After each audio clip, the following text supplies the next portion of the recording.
AutoZone free Fix Finder service can help find the fix for free. This whole report for free? That's right, printed and on your phone for free. But what if the fix is too tough? We'll recommend a local shop. Fix Finder, only at AutoZone. Get in the zone, AutoZone. Restrictions apply. Hi guys, Jeffrey O'Brien here. Have you ever gone to HarmonSolar.com? Well, you really need to, because everything you ever wanted to know about how solar power can save you big on your monthly electric bill is right there. It's online. Through your phone or through your computer, you can learn about tax credits, the equipment they use, look at how they do things for businesses as well as homeowners, see testimonials from happy customers, and I hear they got a pretty good podcast too. Check it out. Go to HarmonSolar.com. That's HarmonSolar.com. Screen time's over. Be home by 11? Put your phone down while we're eating. When parents set boundaries, keep track of where their kids go, and talk to them about the dangers of underage drinking and drugs, they keep their kids safe. Visit TalkNowAZ.com. Be the influence. Talk early. Talk often. Talk now. Thanks. Thank you. Muchas gracias. This message is sponsored by the Substance Abuse Coalition Leaders of Arizona. Will Shakespeare here. Back in my day, I invented over 1,700 slang words like swagger, bedazzled, and my personal favorite, besmirch. But even I have trouble understanding slang words like yeet or bougie or this is fire. Actually, it is extremely smooth Shakespeare vodka. Okay, boomer. See what I mean? But there is one word that describes the pure quadruple distilled spirit crafted from an 8th century Polish recipe the first time you try it. So lit. I couldn't have said it better myself. Shakespeare vodka. So lit. KQFN Tempe. Also transmitting on K257CD Phoenix at 99.3 FM and K240 EU Mountain Hills at 95.9 FM. All right, people, settle down. Because it's time. Time for what? Showtime. When does it start? Right now. 3, 2, 1. Let's get on with the show. Let's do it.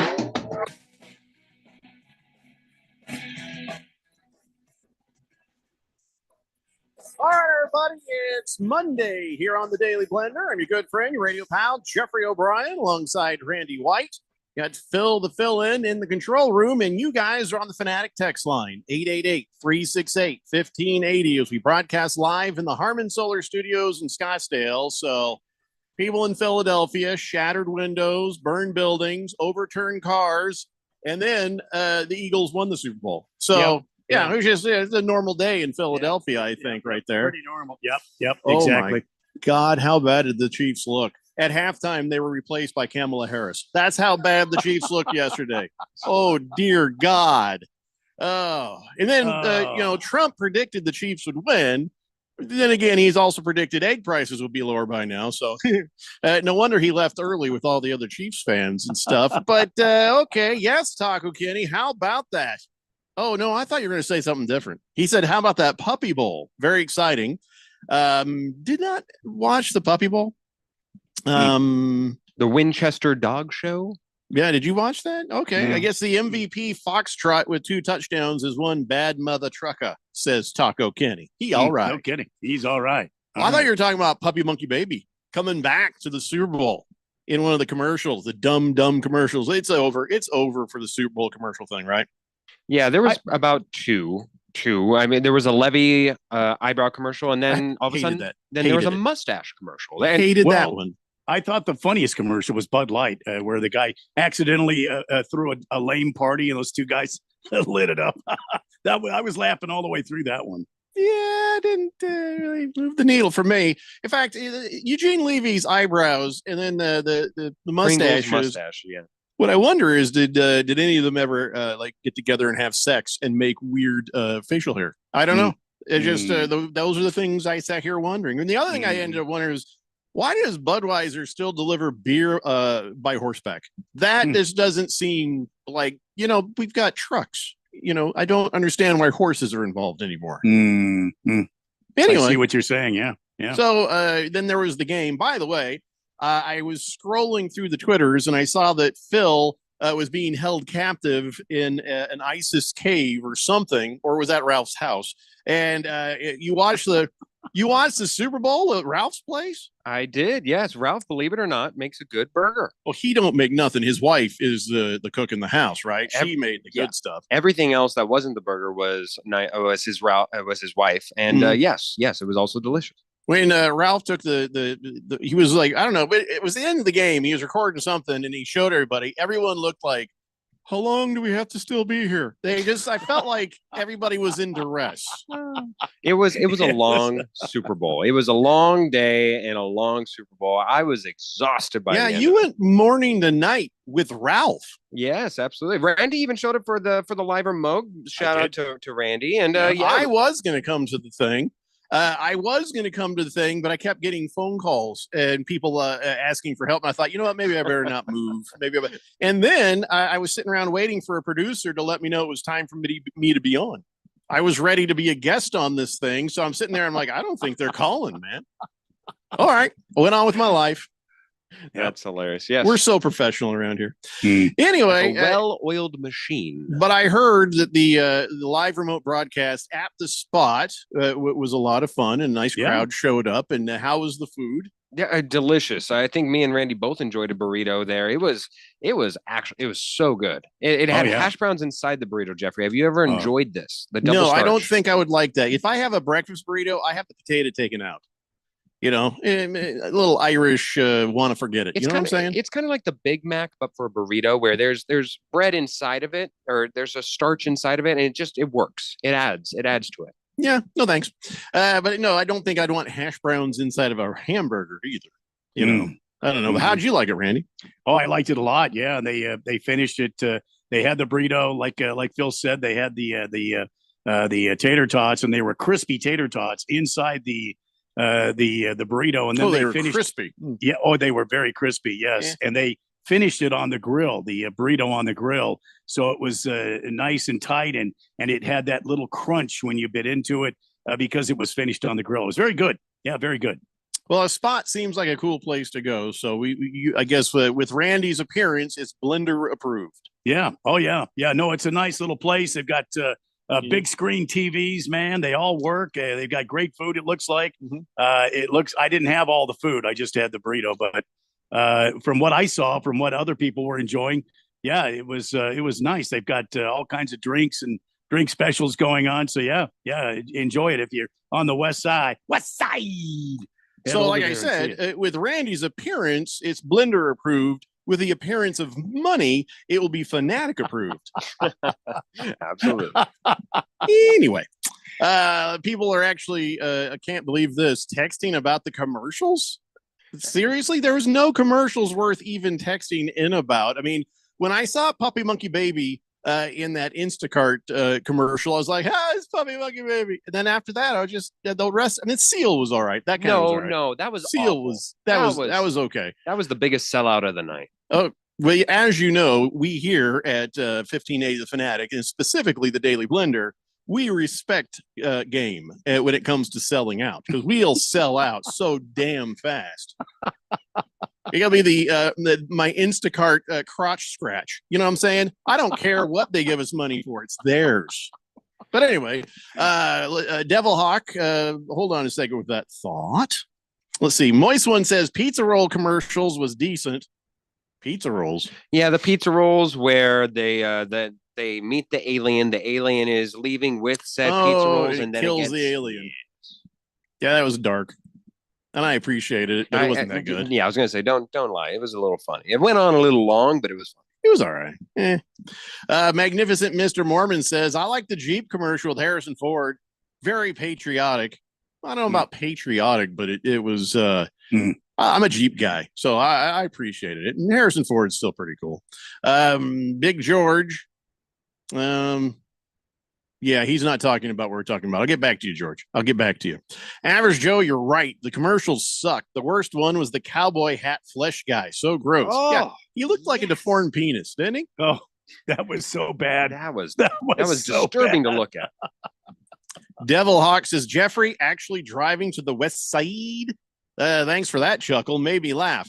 That ain't fair. I've been out to the West Side, and I was you guys don't know, is my wife and I were preparing to actually go and join the fun But I kept getting so many "help me, Jeffrey, help me" phone calls that I'm like, I better stay by a computer. I better just sit here, and that's why we weren't able to make it over there because Ralph is a wee baby who can't do much for himself. And we have that recorded. Excellent. Good. Take it. Play it on the show. See if I care. Chief Skull says, "Afternoon, gentlemen. Was at the Weekend Warriors outing on Saturday. Phil was dressed like he was going clubbing." What is that? I had the double turtleneck, the double neck. I got to see the pictures if there are any. Are there any? Oh, there are plenty. Go ahead and check the socials, the medias, and all in between. And no, don't make me look for it. Somebody else send me a picture. I'm not looking for it. That just, come on. I'm way too important for this. So are we going to talk about the game or what? I mean, I imagine everybody's talked about the game to death by now, right? Yeah. Well, I was so disappointed in that game. With the result or the game itself? The game itself. It was just sad. Yeah. You know, I wanted to see a good game. There was half of a good game, and that was on the Eagles side. And then there was a half of a bad game, which was on the Chiefs side. And at halftime, we were like, oh, maybe this is his Atlanta game. You know, maybe Mahomes will come back and make a go of it. Nope. Sure didn't. I guess what you need in the National Football League, if I'm not mistaken, is an offensive line. Yes. They weren't even blitzing. Every time you saw them coming in and crushing, you're like, oh my God, another blitz. There was only ever 4 guys, the line itself, rushing in trying to get Patrick Mahomes because they didn't need any other help. Yeah, that's why he couldn't find anybody open down the field because there's only 4 coming in at him. Yeah, and only 6 blitzes over the whole game by the Eagles. That's got to tell you something. That front foursome are fearsome, and that offensive line for the Chiefs. I kind of had a feeling going into this that offensive line. Everybody was saying, "Oh, they've corrected everything. They've added pieces. They've done things to make sure that this offensive line." But remember the first part of the season when the offensive line was questionable, My thing says they didn't blitz once in the game. 6 times. When he was dropping back, they never did. Whenever he never got blitzed on any of his dropbacks. Oh, I didn't see him. I saw that this was a game that nobody blitzed. They said it was only the 4th time that a defense did not blitz in a game. So Next Gen Stats has indicated there was no proper blitzes. Well, what I was reading on NFL.com is he was blitzed 6 times, which is the lowest ever in the Super Bowl. So they sacked him 6 times without it. So that's where the discrepancy is coming in. Got sacked 6 times with 0 blitzes. That's where. See, you can't trust anything I say. But between Randy and I, we're right. Yes, indeed. Ish. And you know what was interesting is the entire game felt like a drip, drip, drip effect where you can't really point to any point in time in the game where it was, oh, that's the turning point, or oh, that's the moment of where you could have kickoff. Yeah, that's about it. There was not a moment where you felt completely out of line because for every time that the Chiefs kind of fumbled or lost the game, Jalen Hurts still threw a touchdown, still threw an interception. Once, yeah, and that kind of mitigated the pick 6 that you kind of felt. Look, the Chiefs never really had a chance in this, and the Chiefs defense actually stepped up and did their job. I know that last score does not really indicate that, but they were consistently garbage time. Yeah, they were consistently put in horrible positions. And never let Saquon. You could see from the get-go, Saquon Barkley shutting down was their defensive game plan, and they succeeded in that. 3 minutes. But you got to do more than just shut down the running game because didn't I say that on Friday, Randy? Yes. Friday, what did I say? I said that the offense of the Eagles. If you stop Saquon Barkley, you still have Jalen Hurts is going to run. Who, by the way, Jalen Hurts ran for 77 yards and a touchdown. Yeah. And if you were able to stop the run, then that opens up the passing game, which is exactly what happened in the touchdown after touchdown. Everything I said that was going to happen, including I picked the Eagles to win, even though I was pulling for the Chiefs, happened. It happened and I hated it. I thought with the stuff I was saying was going to be like challenging, not obliterating for the Chiefs. Boy, it almost seemed like the Chiefs were not prepared. They were not prepared to play this game. They came out kind of lethargic, in my opinion. And the Eagles, was their whole season.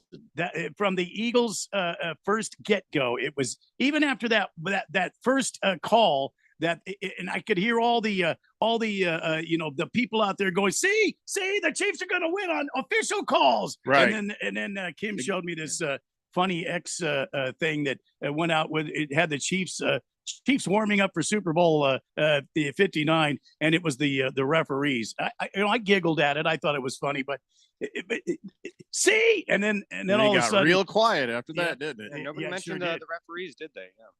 Yeah. Look, I do think that it's interesting that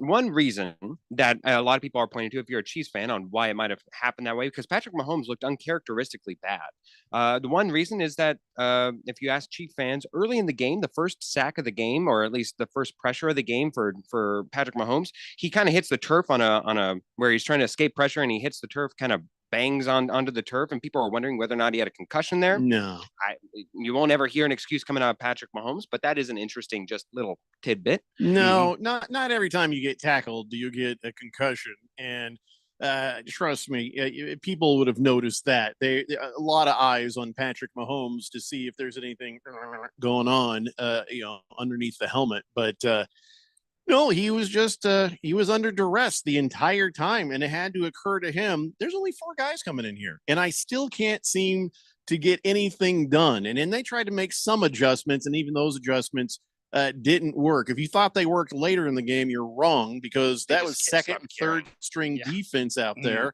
Yeah. And they're just like, let's just have some fun. Who gives a crap? If you put Kenny Pickett into the Super Bowl to play, that's almost an insult. But yeah, that was how long it was over. It was just over. So yeah, no, here's the thing. I got respect for Patrick Mahomes because the first thing he said was, I blew it. He says, that's on me. He says the turnovers hurt, and I'll take blame for that, which I appreciate. But no, you have no O-line, and you've been able to dance your way through it against other defenses. The Eagles have the number 1 defense in the NFL. The Chiefs had a number 1 defense for the playoffs, it seemed like. So you thought when they got together in this, that it was just going to be some crazy play, but the Chiefs defense really didn't do much anything, did they? It didn't do much except for stop Saquon Barkley. They stopped Saquon Barkley. There was the more running game than just that. Yeah, you're exactly right. And you said it on Friday. I mean, if you stop Saquon, you still have the quarterback, you still have a passing game, and all 3 phases of the game for the Eagles was working. I mean, it was just popping straight off. And remember in the third quarter when they kicked that 50-yard field goal because of the penalty, right? And they were talking about how this field goal kicker was, he was not very sharp from 50 yards. This year has not been very good for him. And then he just drilled it right down the middle. That would have gone easily 60 yards, if not more. And it was congratulations to the Eagles. They went out and took it. They went out and won the game. They went out and executed. And it was uncharacteristic. Yeah, I'm having a stroke. Uncharacteristically, the Chiefs that were showing all of the the foul ups and the mistakes. Yeah, I mean, I think one of the factors was when everybody starts talking about, the three-peat. Here comes the Chiefs with the three-peat, and the Eagles are sitting there like, And I think that was their bulletin board material. And nobody even really noticed that because it didn't seem like a dig against the Eagles. It was just like, wow, if the Chiefs can do this, they will three-peat. And then Eagles are like, okay, they're going to count us out. All right. Now that kind of pisses me off a little bit. And they came in ready to go. They came in ready to fight on all levers. Just like you said, the kicker. Yeah, the kicker wasn't that great. He wasn't that bad, but man, he was Super Bowl money the entire. And every time there was a couple of times there were penalties, he had to re-kick, and each time he just made it right through the middle, right through. Not even a little left, not even a little right. Yeah, no, he was kicking at least double the amount of attempts that he had. He had about 3 field goals. He had a couple extra points, of course. He had about double because they kept having penalties right along the kickoff. It was insane. Yeah, you're right. I mean, this certainly was reminiscent of the Patrick Mahomes, Tom Brady, Tampa Bay Buccaneers Super Bowl, where they were just getting pressure up and down all day long. Patrick Mahomes was uncomfortable. Even on the times that he wasn't pressured, he looked uncomfortable because he was just sensing that the entire game. He was certainly not able to make money of. And the one time that he had time to go through his reads and his progressions was that garbage time Xavier Worthy touchdown, and it was of course a lollipop. But again, much to Jeffrey's point, that was never going to happen in the real game during the real time of where it mattered.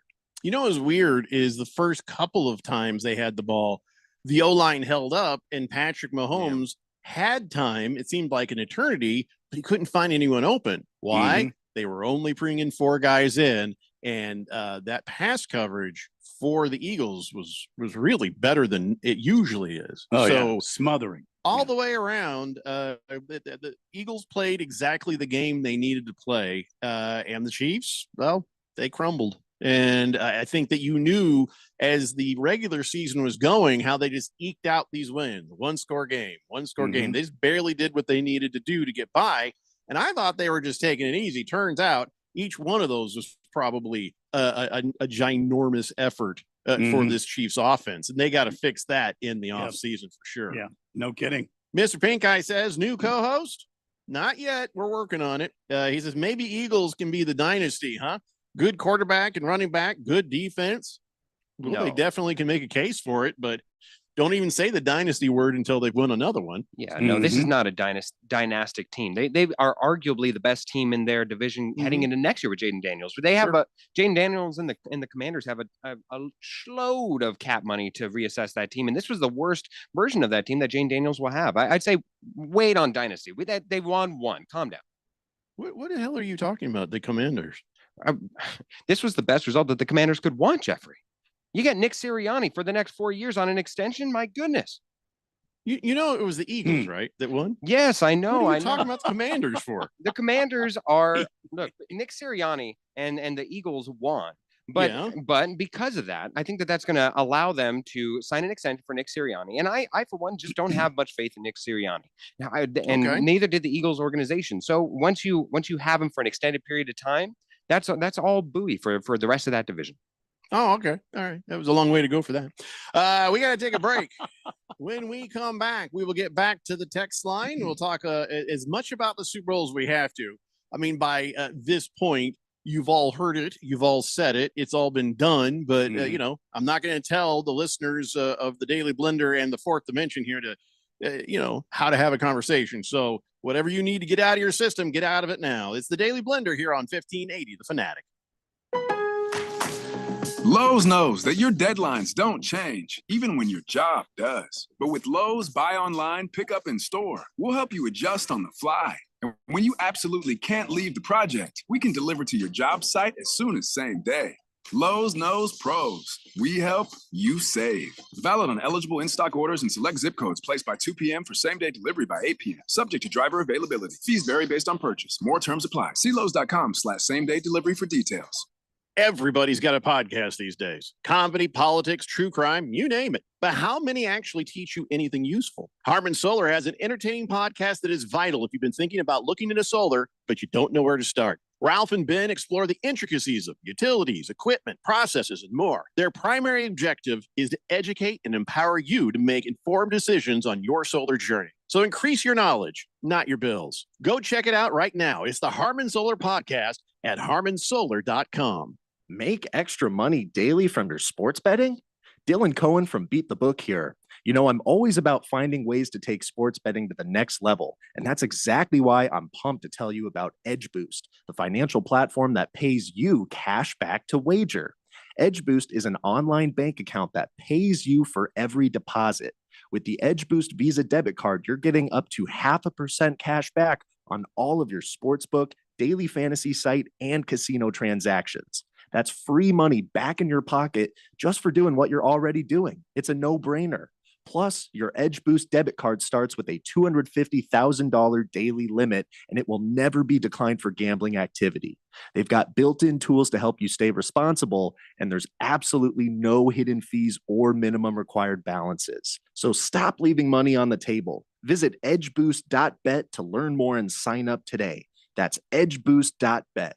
Once again, edgeboost.bet. Guys, I have some very important Weekend Warrior news. Are you leaving the show, Ralph? You wish, Neil. Are you naming the show after me? No, Phil. On February 15th, the Weekend Warriors are moving back to Saturdays. Will we talk about all kinds of sports again? Yep. With an emphasis on Arizona sports. For sure. Will we interview interesting sports personalities? Definitely. And will we keep up the shenanigans that our listeners have come to expect from us? More than ever. Okay. You don't have to name the show after me then. It's the Weekend Warriors moving back to Saturdays on February 15th. From 10 to noon, right here on 1580, The Fanatic.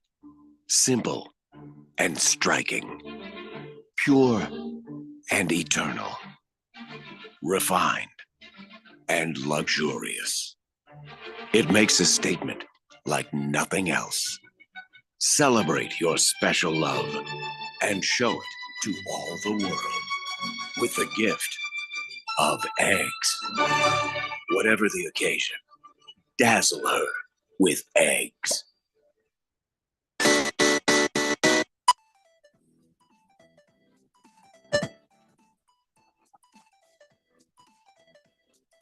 It's the Daily Blender here on 1580, The Fanatic. Got a new texter on the text line. 2140 says, I was at the spot on Sunday having breakfast by chance. Sounds like this person just minding their own business, as they so often do. It says, when a radio show broke out, Ralphie, Heel, and Paul were very entertaining. Is that a typo, or did you call him Heel? You know what? Honestly, that would be a first. Either way, that's clever. Got me listening to the station. How about that Super Bowl halftime show? Well, first off, 2140, we're going to get to that in a second. And second, if you're going to text in while listening to our live shows, you're going to want to come up with a cool texter nickname, because this is the only time in your entire life you get to choose your own nickname and not have it be something horrific.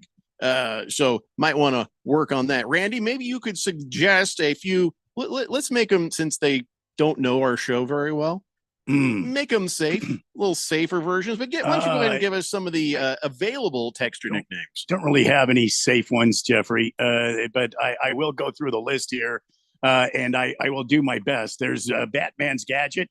There's Smack My Asterisk, Hero Turned Villain, the Champagne of Texters, Butterfinger, Firefarter, sorry. Crunk, Stoned Again, God Handles, Angry Eyes, Snowcaps, Plumber's Crack, the Steel Brow. Has been on there for a while. It needs to be taken. Well, it hasn't been taken yet. Let's see. The GM, the Burner Account, Cat Hair. Did I say who put cat hair in there? I don't like cat hair. Cat hair. I'm allergic. That'd have to be somebody I don't like. Roseman's baby. Let's see here. Mulligan, the Dad Bod God, the Triple Threat. It's a good one. Where Am I?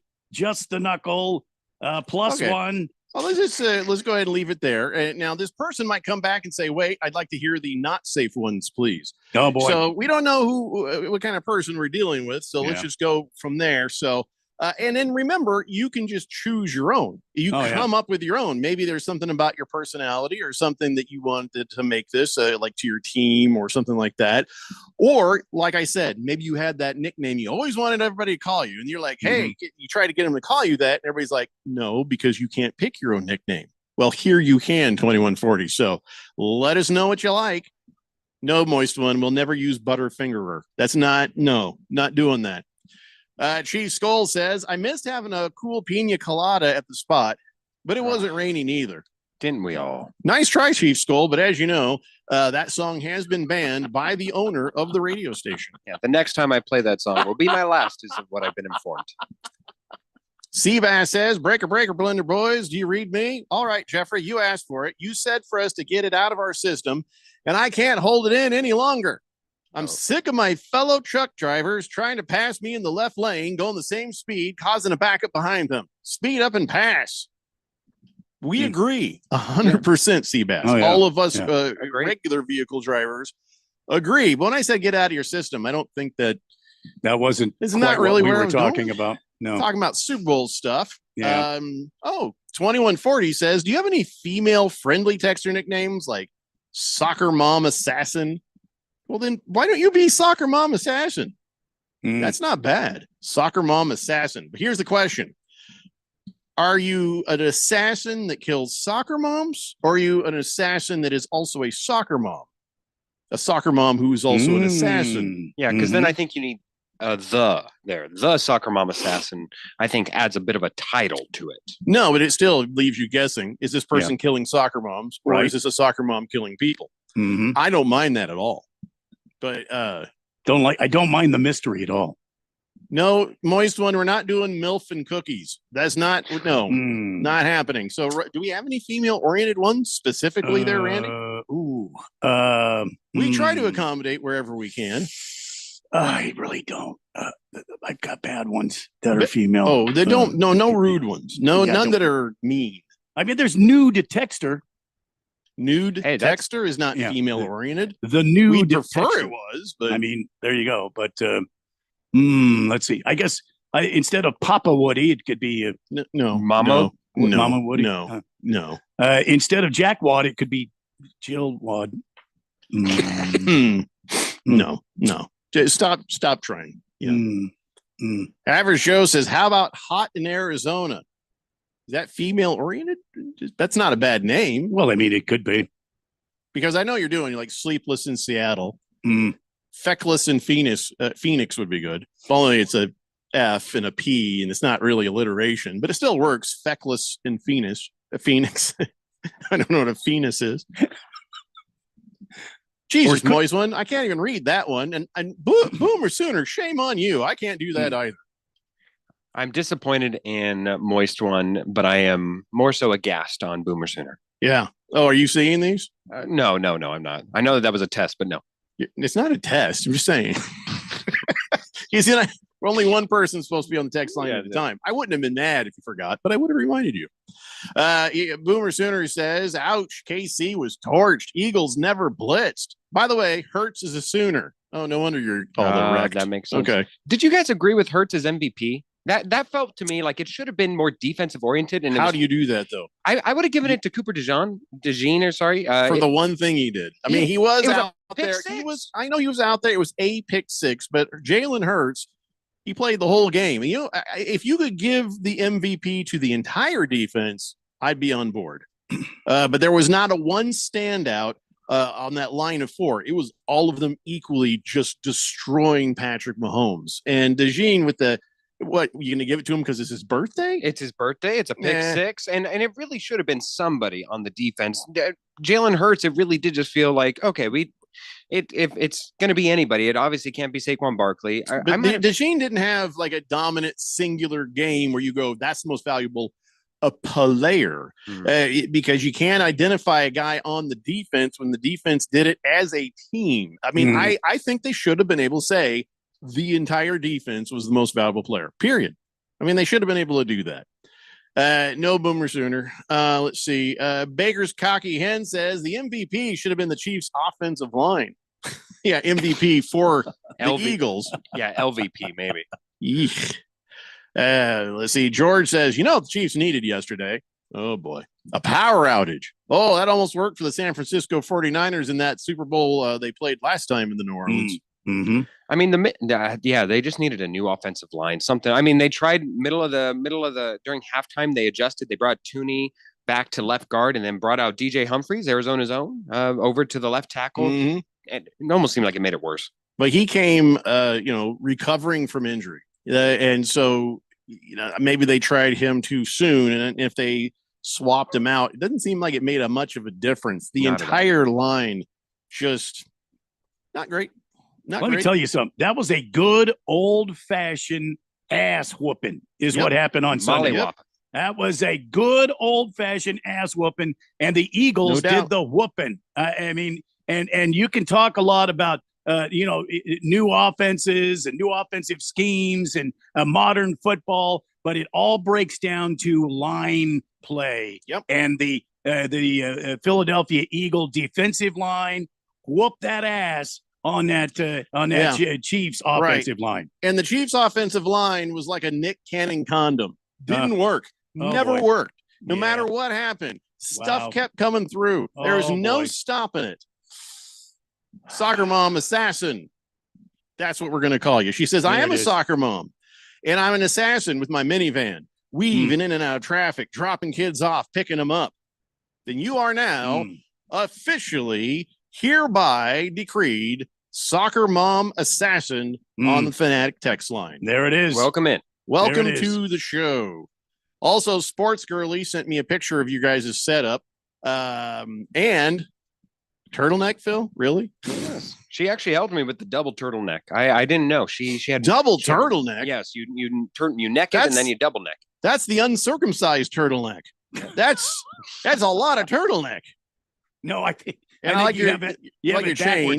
That's the circumcised turtleneck. No, the circumcised turtleneck is called a t-shirt. That's a cut, It's well regarded, Randy, in the turtleneck world. Wow.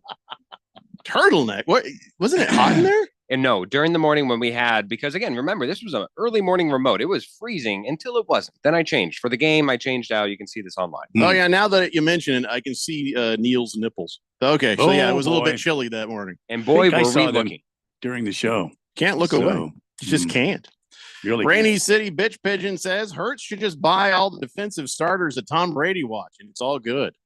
No doubt about that. Average Joe says, I read a really good article yesterday about how people are saying Brock Purdy is a fake because of his supporting cast. Yet Hurts gets considered a top 5 quarterback, but he has one of the best O-lines, top 2 wide receivers, a great tight end, and an amazing running back. Nobody considers Jalen Hurts a top 5 quarterback, maybe in his own conference, but that's it. He's pretty good. No, he's not, Jeff. No, I said he's pretty good. I'm agreeing with you. He's pretty good, but he's not. I don't think he's top 5 good either. He's good. I have a lot of respect for him and what he's able to do. But I don't know. I mean, I could probably put more than a few names ahead of him. Yeah, Patrick Mahomes, Joe Burrow. Look at Phil looking Lamar like Jackson. I was starting to disagree and fight with him, and he's like, "You shut up, Jeffrey." It's trauma from the past. I have to be, I have to be ready to just.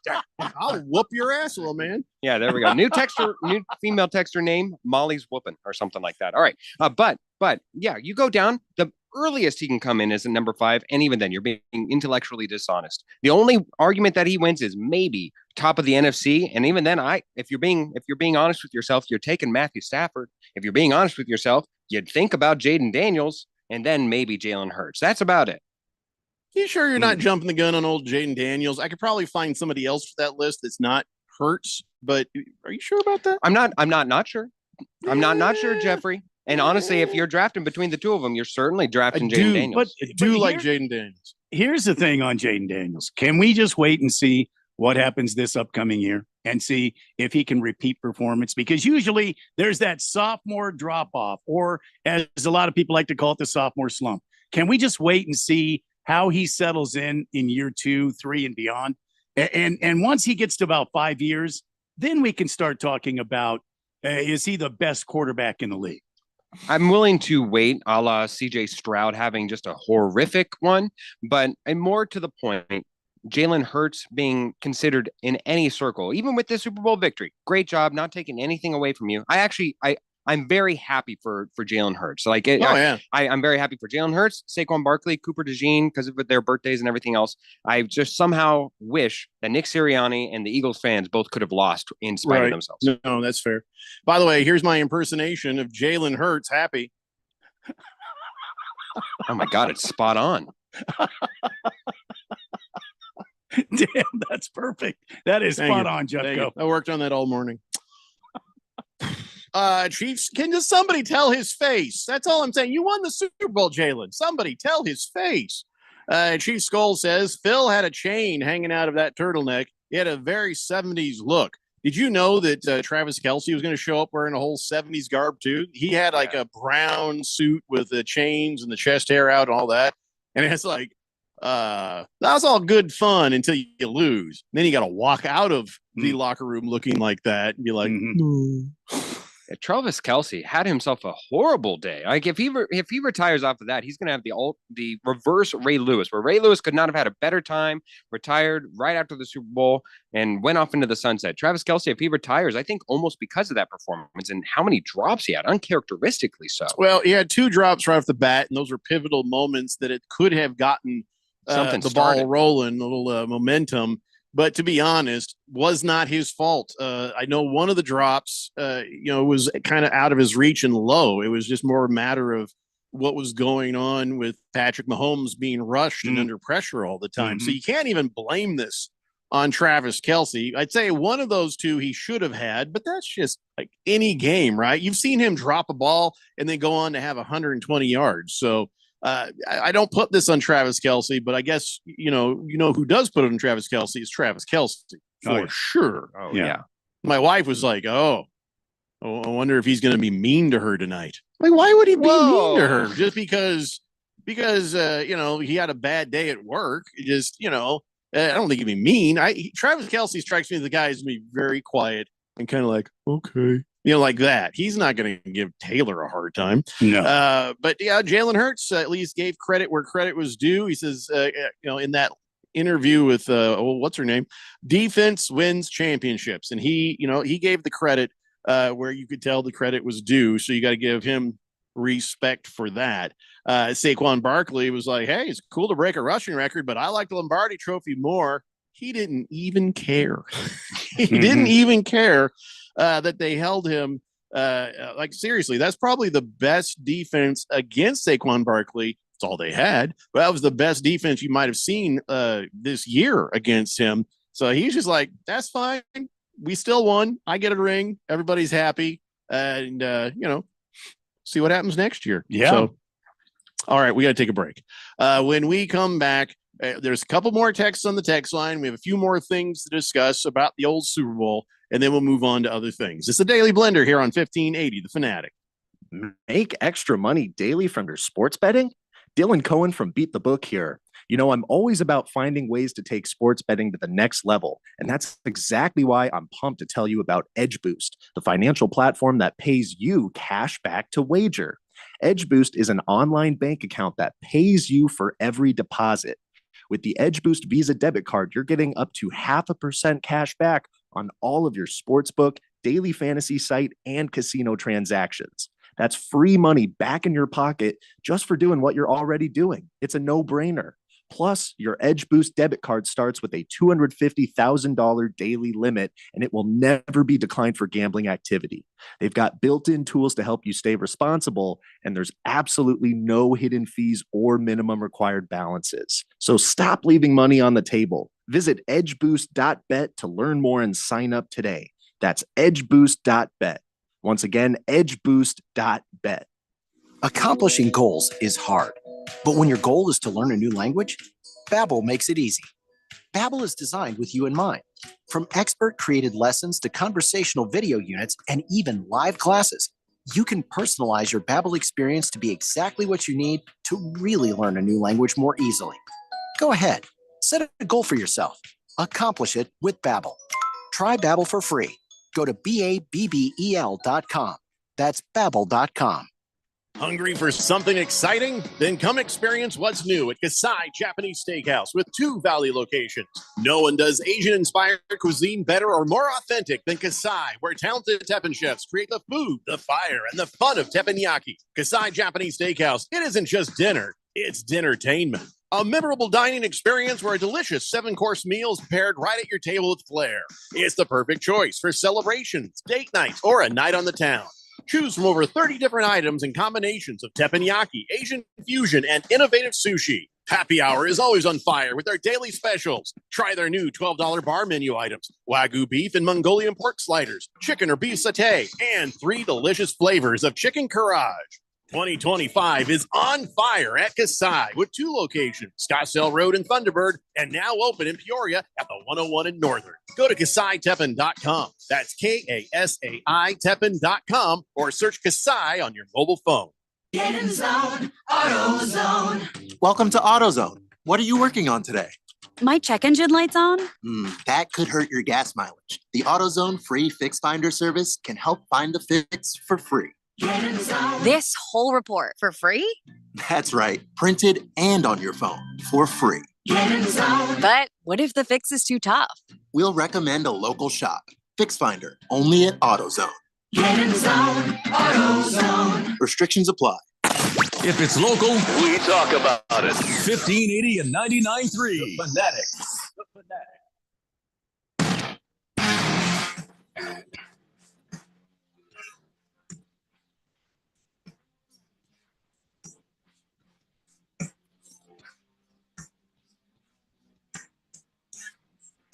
Stay Blender here on 1580, The Fanatic.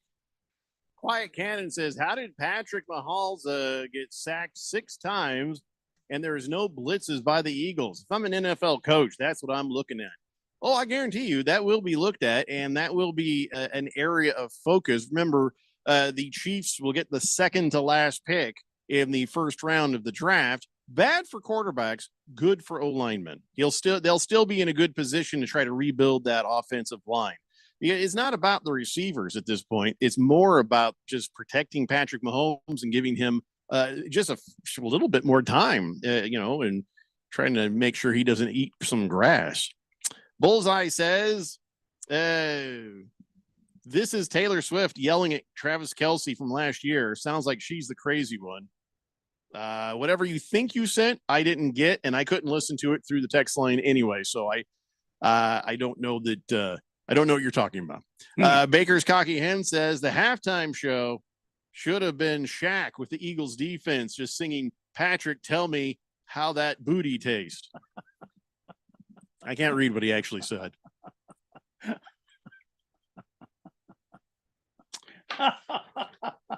We're just going to let that one air out, huh? Yeah. Air dry? Yeah. So no team ever has won 3 straight Super Bowls, and now somebody's got to start from 1 again if they want to try to do it. Kansas City Chiefs, did not get it done, and like we said earlier, might have been some bulletin board material for the Eagles. They were up 7-0 after the first quarter, 24-0 after the half, 34-0 with seconds left in the third quarter, and then finally, Chiefs quarterback Patrick Mahomes started making some plays, but it was garbage time. At that point, the Eagles are just laughing. So then at the end of the game there, Eagles did the Gatorade shower, which, by the way, that kid last week, Harris, he actually was right. It was, here's the thing. It was yellow and green. It looked kind of like antifreeze. So it was that lemon lime flavor. I think that's what Phil was trying to pick. I think that's what I was trying to pick. Yes. No, Randy, you picked red. No, that was Ralph picked red. You took green, and then you changed it to purple. And then I said, are you sure you don't want it to be green? So if you said yellow or green, you could have been right on this one, if you ask me. Yeah, I feel that's Phil took that, didn't he? No, Phil took purple. I took purple. Harrison I took was orange. the one. Harrison was the one who took purple. Or sorry, green or lemon. Harris took yellow. Yellow. There we go. Randy tried to take green, but I feel like you could make a case for either, and I don't know how Vegas does this. Might have been green, yellow, yellow, green. Ralph from Harmon Solar says, hey, how about that amazing performance by the league's best head coach, Nick Sirianni? Oh, my gosh. He is just on one. He has been getting on me just with this intellectually dishonest take about Nick Sirianni. You can talk to HR about him trying to get on you. No kidding. No kidding. I feel like you just shouldn't have to put up with that. Atrocious. You don't have to take it. I posed to Ralph, the Seahawks and the Eagles are both holding open discussions about trading head coaches. Who do you think says no? At this point, you can't. You just can't get rid of Nick Sirianni. Oh, you can't. No, you are stuck. Mm-hmm. But before all this, no, there were mumblings about Nick Sirianni. Like 3 quarters through the season, people are like, gonna have to get rid of this guy. And he's kind of I don't like him. I don't care for Nick Sirianni, not one bit. But as far as coaching goes, he has gotten that team to the Super Bowl quite a bit. He has the results that merit a good coach, yet if we're all being honest, none of us would take him. And to be quite honest with you, I don't know that he sustains a bad season. Like that, like you look at Andy Reid next year, he goes 4-12 or whatever it is. Well, he's built a lifetime of grace. Sure. But even lesser ones can still survive that. I don't think Nick Sirianni could survive that, nor do I think he would be facing an immediate head coaching position if he were to become fired. I think that both of those points stand to show just the value of Nick Sirianni. As much as even the Eagles' own management, they didn't let him pick his assistant coaches in this offseason. I think that goes to show as well. There's no confidence in this Eagles coaching staff, at least from the head coaching position.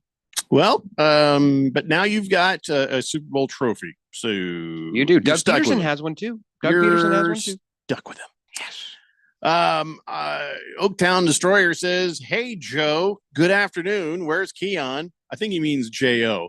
And we had to fire Keon. We caught him stealing staples. It was really an awkward thing. And it's sad. We all liked Keon. Yeah, it was a shame. And then we had him arrested for good measure. Mm-hmm.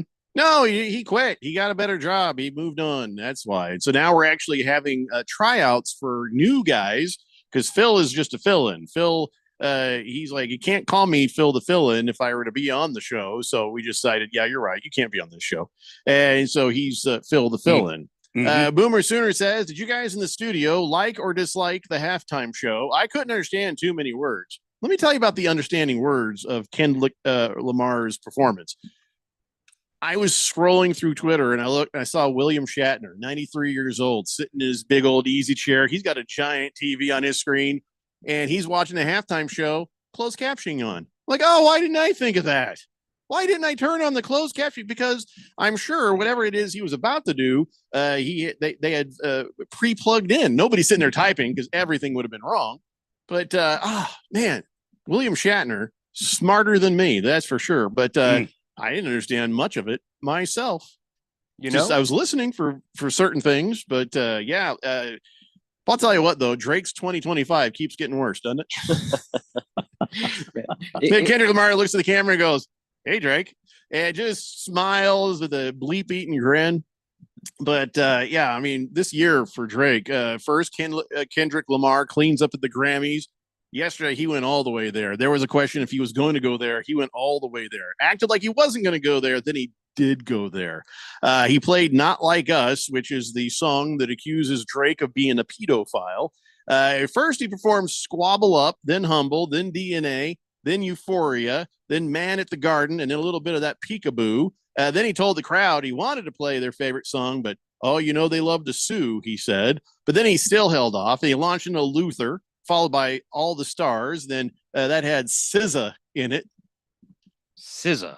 Doing the SZA thing. Zah. No, Randy, it's SZA. What? No, it's not Zah, it's SZA. And then he finally did, all of a sudden, Not Like Us. Can I just say, though, the best thing about the halftime show was Samuel L. Jackson. Oh, nailed it. All his lines, no stumbles, no stutters. I was like, I would think this was pre-recorded. But I can see the crowd behind him. He killed it. Samuel Jackson is maybe not the best actor of his generation. National treasure. But you know what he does do the best is he can do anything. And even if he's mailing it in, his floor is the highest of like any actor of his generation. He's fantastic. Yeah. But I mean, he nailed that performance. And of course, Kendrick Lamar, I don't know, was he lip syncing? Oh yeah, all these performers, they can never chance the mic going out. They can never chance anything. So yes, they are always lip syncing. Yeah, I don't dig that. I wish he'd have done it live. I mean, he was probably capable of doing it, but whatever. You're right, Fifth Letter. Then you saw Serena Williams there doing what they call crip walking. Doing the dance. It's a dance, and that the reason that was relevant because I was sitting there, I'm like, is that Serena Williams? And I was like, why is she there? I'm like, well, good for her. Turns out she's Drake's ex. So having her doing a dance during the song about him is just, oh my God. Now picture Kendrick Lamar just kicking Drake in the nuts over and over and over again with absolutely nobody stopping him. Maybe that's what might have been less painful in the long run. So did I like it? It was all right. I mean, I'm not familiar with Kendrick Lamar as much as other people. But I felt like it was a good show. I think Beyonce did a better Christmas show. But for what this is, for what it was, I don't know that I can really say I'm the best person to compare. You know what I mean? I felt like he did a fine job. And, the way they made the field look like a street with street lamps and stuff like that, it was all pretty good. It was, I feel like it was done pretty well. Now, somebody will have to tell me who knows about rap music. Was that a good performance? I thought it was a great performance in that. Jeffrey, were you ever bored during that? Because I can tell you that there have been performances during the Super Bowl halftime show that are not for me, and I'm bored out of my mind, bored out of tears. That at least was visual storytelling, I thought. If you watched it, I thought it was visually arresting in that you kept looking at it and we're like, oh, even though I might not know what he's saying, I'm quite enjoying this. And Samuel L. Jackson's popping in and out. I thought it was very entertaining. What did you think, Randy? I didn't watch it. Oh, great. Okay, moving on. Why didn't you watch it? I used that opportunity to eat. Oh, I see. It wasn't on in the background or anything? No. You didn't use the Angel Soft tissue. Wait, you turned one? By the way, Angel Soft doing that 30 seconds go to the bathroom. Who can go to the bathroom in 30 seconds? Nobody. And then by the time you realize what's happening, 15 seconds have gone by. Especially if you're using it for said Angel Soft. You need more than 30 seconds. What a waste of $8 million, if you ask me. Boomer Sooner says, I am done with betting on the Super Bowl. All my bets were great bets. Bet 10 different bets, 0 wins. I think the answer here, Jeffrey, is if they're such great bets, they aren't losers. I think that is my. They probably seemed like great bets at the time. Later, not so great. I love how everybody always says that they're great bets, but if all their bets were to cash, the total would be like 80 million points scored and no defense whatsoever. And it's like, guys, all games are not offensive paloozas. Well, that's why we leave it to the experts. Cowboy Sparky says, good afternoon, gentlemen. Props to the Sun Devil hockey team beating a good hockey program. No doubt. Yeah. I've seen ASU posts as we've gone where the hockey team is just sort of quietly killing it over there. We'll talk more about ASU hockey as the weeks go by. Raven Kid says Drake getting called a PDF file 2 Sundays in a row by an arena full of people. Last Sunday at the Grammys, now at the Super Bowl. It's amazing. Well, I sure hope he, okay, that's a bad way to say it. I was going to say, I hope he is a pedophile or else this is really wrong. Then I'm like, I hope nobody's a pedophile because that's really wrong. You guys know what I'm saying. I just get the spirit of what you're saying. Yes. Really hope you're not accusing an innocent man is all I'm saying. Bat Flipper says Samuel L. Jackson, great in Pulp Fiction and Django. Well, he's great in everything. And that's why I love Snakes in a Plane. What a horrible movie, but I could watch that again. My point exactly. Even on his worst ones, on his Robert De Niro, anybody of those like mail-in performances, his mail-in performances are still unhinged and good. Dodger Danny says, hello, my name is Donner Dadgy, former bar down Danny. I'd like to throw my application in for these tryouts. Resumes and actual broadcast experience is sort of a thing. Shots. There's a lot of shots. Moist one. Hold on. I can't open your thing here. That's going to be misinterpreted. Average Joe says, oh, look at that. Ralph is now an Eagles fan too. No doubt, right? It's only because the guy is Italian. That's the only reason. Oh my God. If I could have recorded just how this guy's love for Big Dom, the Eagles security bodyguard, he's like, now there's a guy I can get. Oh my goodness. He went all Chris Collinsworth on him, did he? He certainly did. Bodyguard's getting Poogie. That guy is not fit. He's putting the big in Big Dom. Yeah. By the way, we didn't see it, but it turns out some Sudanese Palestinian protester guy jumped up with a flag on top of that car, and they beat the crap out of him. And then he's been banned from every NFL place forever. He was supposed to be a performer. So that's how he snuck in, is as a performer. And I'm like, wow, that's some great security with the president nearby. Well done, Rock Nation. Yeah. How about that national anthem? It was short of hitting the over by half of a second. Wow. So for the people who bet on that, I thought it was going to go long because the way John Batiste came out, I liked it. I liked his national anthem. It had a New Orleans feel to it, but I was surprised it didn't go over the way he kind of got into it. So, but I like that. You saw it. You did at least see that, or were you eating, Randy? No, I hadn't turned it on yet. I was in the backyard enjoying a nice cigar. Okay. Okay, that's fine. Boomer Sooner says Eagles 3-peat. I doubt it. Hey, listen, we got to go away for a bit and come back. We'll talk more as long as you want to. It's the Daily Blender here on 1580 The Fanatic. Millions of Americans take medicine like Ozempic and Zepbound. Many of them are overpaying by thousands of dollars a year. These GLP-1 medications for diabetes, weight loss, and more may not always be covered by your insurance, but GoodRx can help. GoodRx helps you save every month on prescriptions at over 70,000 pharmacies nationwide. Best of all, it's free to use. Check GoodRx to save on GLP-1s. Just go to goodrx.com/GLP. That's goodrx.com/GLP. GoodRx is not insurance, but can be used instead of insurance, including Medicare and other federal and state-funded programs. Progressive presents a testimonial of sorts. Hey, slow down! Oh, yeah? Well, you drive like my grandma. She's a very attentive and courteous driver who wears a seatbelt and always uses her turn signals. She's also a talented painter and has very low cholesterol. Not that that has anything to do with the drive. We just thought a more complete picture of who she is might be interesting. Anyway, have a nice day. Safe driver? Get Snapshot from Progressive and get a personalized rate based on how you drive. Progressive Casualty Insurance Company and affiliates. Snapshot not available in California or from all agents. Surcharge possible for unsafe driving. Make extra money daily from your sports betting? Dylan Cohen from Beat the Book here. You know, I'm always about finding ways to take sports betting to the next level. And that's exactly why I'm pumped to tell you about Edge Boost, the financial platform that pays you cash back to wager. Edge Boost is an online bank account that pays you for every deposit. With the Edge Boost Visa debit card, you're getting up to 0.5% cash back on all of your sportsbook, daily fantasy site, and casino transactions. That's free money back in your pocket just for doing what you're already doing. It's a no-brainer. Plus, your Edge Boost debit card starts with a $250,000 daily limit, and it will never be declined for gambling activity. They've got built-in tools to help you stay responsible, and there's absolutely no hidden fees or minimum required balances. So stop leaving money on the table. Visit edgeboost.bet to learn more and sign up today. That's edgeboost.bet. Once again, edgeboost.bet.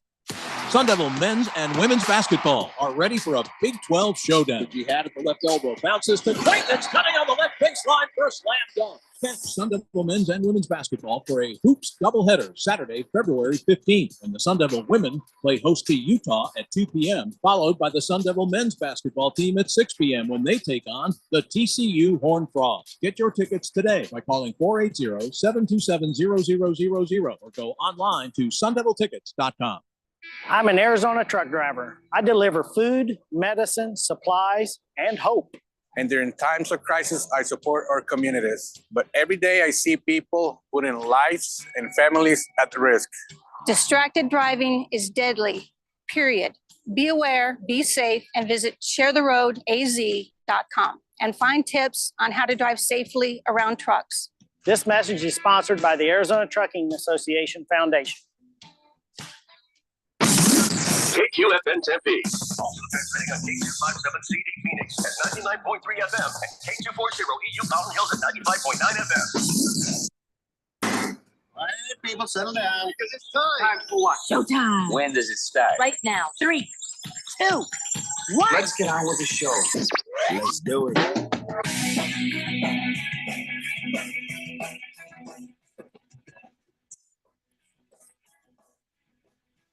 All right, everybody, it's 4 o'clock here on the Daily Blender. I'm your good friend, your radio pal, Jeffrey O'Brien, alongside Randy White.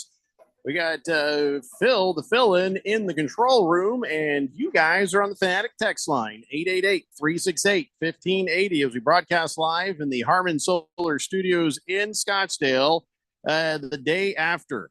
The Super Bowl hangover is in full effect, whether you drank or not. I am just tired today.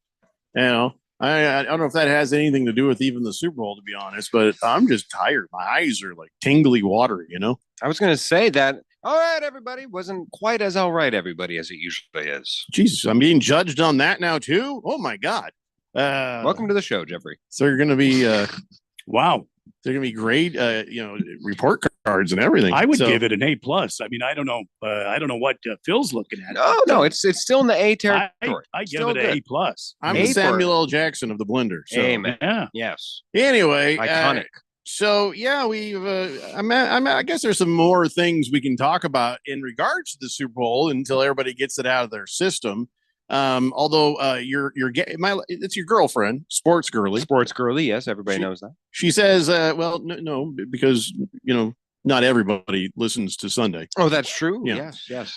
Sports Girly is Phil's girlfriend, and in fact, she's a lovely girl.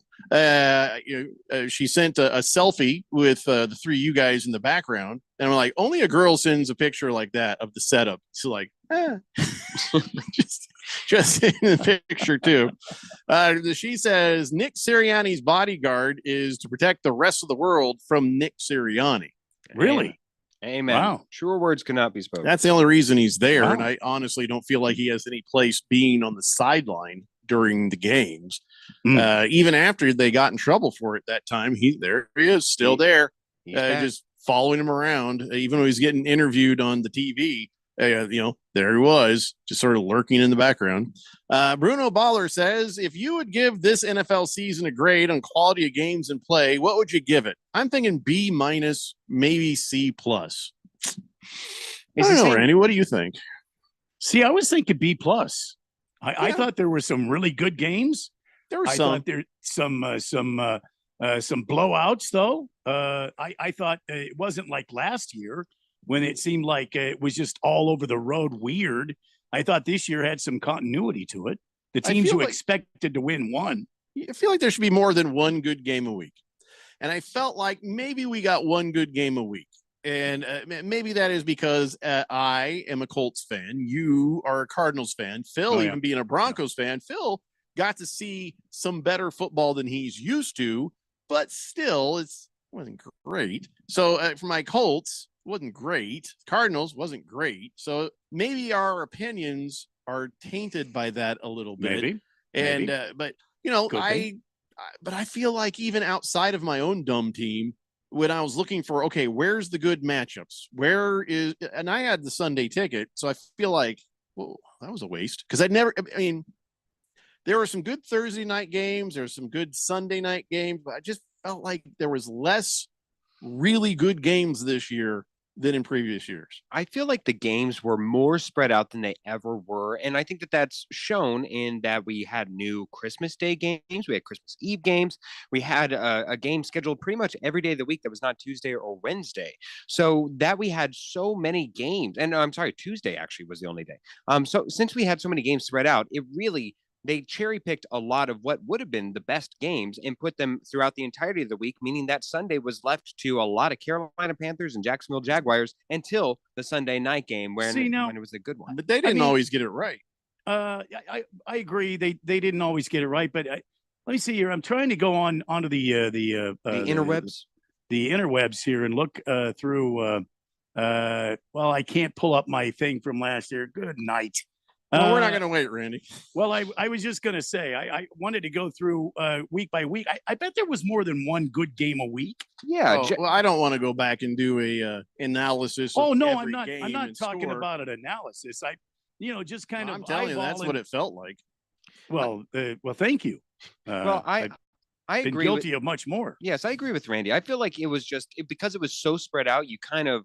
Yeah, no week felt into its own unit. It felt just kind of spread out. Really was the problem. I think the fact was we didn't get solidly good, entertaining, exciting football games. Maybe one per week would be in the A category, not even A+. I mean, Did you feel like you saw more than that? Because I didn't. I certainly did, and like you said, Here's where I rank it. I think that the postseason was a little underwhelming because usually you like a couple more upsets than what happened. But that being said, the Super Bowl leading up to it, the game itself didn't live up to it. But at least we had the powerhouse and everything to live up to here, facing the narrative of a three-peat. And you got that because really what would have been disappointing is if, let's say, the Chargers or somebody underwhelming were to upset the Chiefs and maybe even make it to the Super Bowl versus this Eagles team that it was a tried and true result.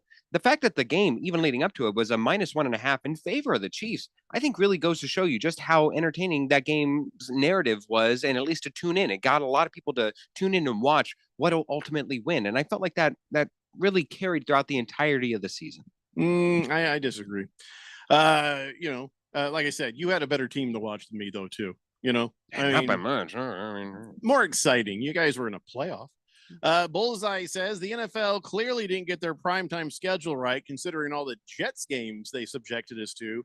That was a mistake from 2 years ago, meaning they brought in Aaron Rodgers, right? Here's Aaron Rodgers. Everybody's like, oh my God, this is me. And then he got hurt immediately. So then there's a whole year where you were like, oh, okay, well, if he comes back, we'll just pick it right back up where we started off.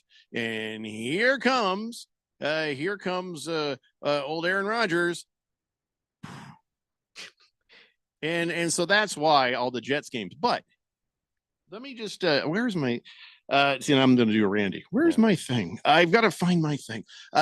When they said that Aaron Rodgers was going to be let go from the Jets, that was the breaking news. Yes, that broke on Sunday morning, and everybody's like, "Oh my, Aaron Rodgers!" And it was like, all right, what team would he go to? If I hear one more person say Colts, I'm going to punch him in the face. My wife said it, and I can't punch her in the face because she could totally whoop my ass. But here's the thing. Somebody gave a comparison and said, you know what? You think that Aaron Rodgers had a really bad year because the Jets lost so damn much. And they put up the stats of Aaron Rodgers next to Josh Allen. And this does not always tell the story, but let's look at it. Aaron Rodgers had more passing yards than Josh Allen by 160. And they had the same amount of passing touchdowns. Aaron Rodgers did have 5 more interceptions at 11, but only was just 0.6% off the completion clip. That's 63%. So same stats, at least as far as that goes, doesn't show the running, doesn't show the other factors of Josh Allen. But if you just take a look at those stats, you're like, okay, what do we do with that? Well, you were all, but you can't deny the numbers, Phil. Oh, I certainly can. You know what you fail to recognize. I certainly can. I certainly can, and I will begin. Because what you fail to recognize, Jeffrey, is that I speak fluent garbageanese. And that is quarterbacks who put up garbage time stats. I learned it during the entire Russell Wilson career in Broncos country over there, where if you just take the numbers, Russell Wilson's time in Denver, especially during the Sean Payton era, was formidable, was very nice. But if you had all watched the games and seen his impact and just how it kind of like the Chiefs last night in the Super Bowl, where in the second half, you would have thought, oh, maybe why didn't this team make a better run of it in the first half? Because so often they were losing so badly that they got secondaries with second play. It's like the Jameis Winston numbers. I get what you're saying. Yes. But those numbers do exist, and they also, whether it's garbage time or not, show a capability that Aaron Rodgers, if he had a better team around him, let's be honest, he didn't have a great team around him. I don't like Aaron Rodgers. I don't want him on my team. But you got to be honest if he has game yet left or not. He has game left if he could get out of his own head. He has game left if he wasn't such a douche nozzle. I mean, there's a lot of Aaron Rodgers in the way of Aaron Rodgers. But he still has the ability.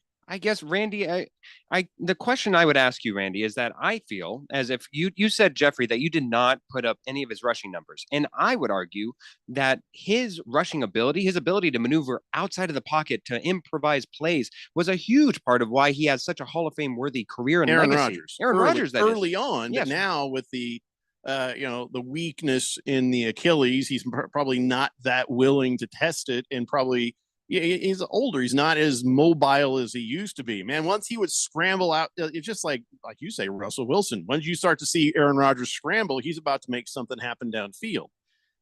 You're not seeing that now. Again, why is that? Is it because the Jets didn't have good players around him, or is it because Aaron Rodgers is done? And I feel like Aaron Rodgers, if he wants to, has some left. Please don't come on to the Colts.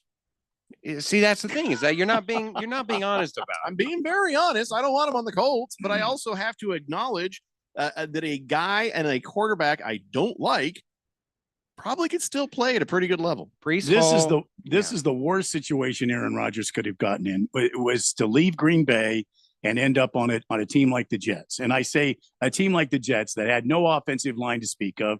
They had really no formidable targets that would give him opportunities to help this team score. This was a terrible opportunity. Then the second strike for him on this Jets team was 4 minutes into the first quarter of his first season with them. He goes down with a Achilles injury and just blows that whole season away. Then he comes out this year, and strike three was he had a miserable season. Now I know Jeffrey was showing stats, but I mean the beauty is in the eye of the beholder. Was it pretty watching Aaron Rodgers this year? I would say no. It was quite miserable, and oftentimes it felt awkward to watch a quarterback of this status try to fit balls into windows that it didn't exist and try to throw balls downfield that receivers never saw. Can I tell you my favorite part of this whole thing? Sure. Is a little bald Jay Glazer comes out and he's like, hey, here's what happened. And what he said is, Aaron Rodgers flew his own plane to New Jersey to talk about the future. And then they rejected him. And I just thought that was amazing. They think he is such an a-hole. They're like, yeah, fly on over here. And then he gets there and they're like, psych, get out of here. It's just what a jerk you got to be to get. Like, if you're going to fire him, if you're going to, how about a conference call? How about a Zoom meeting? Oh, but Jeffrey, he's notoriously hard to get a hold of. Don't you remember in Green Bay before he left for the Jets? They said, well, they tried to call me when everybody knows to FaceTime me. So this guy, if anybody deserves it, Aaron Rodgers is the guy holding up his hand. Well, Garoppolo used to just never even answer a phone, FaceTime or otherwise. He's just like, I'm off the clock. I'll see you on Monday during working hours. But Aaron Rodgers, you got to fly your own plane and spend your own gas to get fired on your day off. Who gets fired on their day off? Aaron Rodgers. Oh, this is interesting.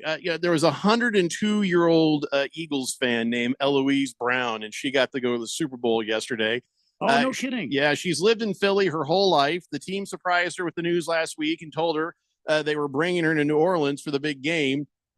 Sadly, she died later that night when she fell off a light pole. Oh, no. The Philadelphia fan. Jeffrey, no.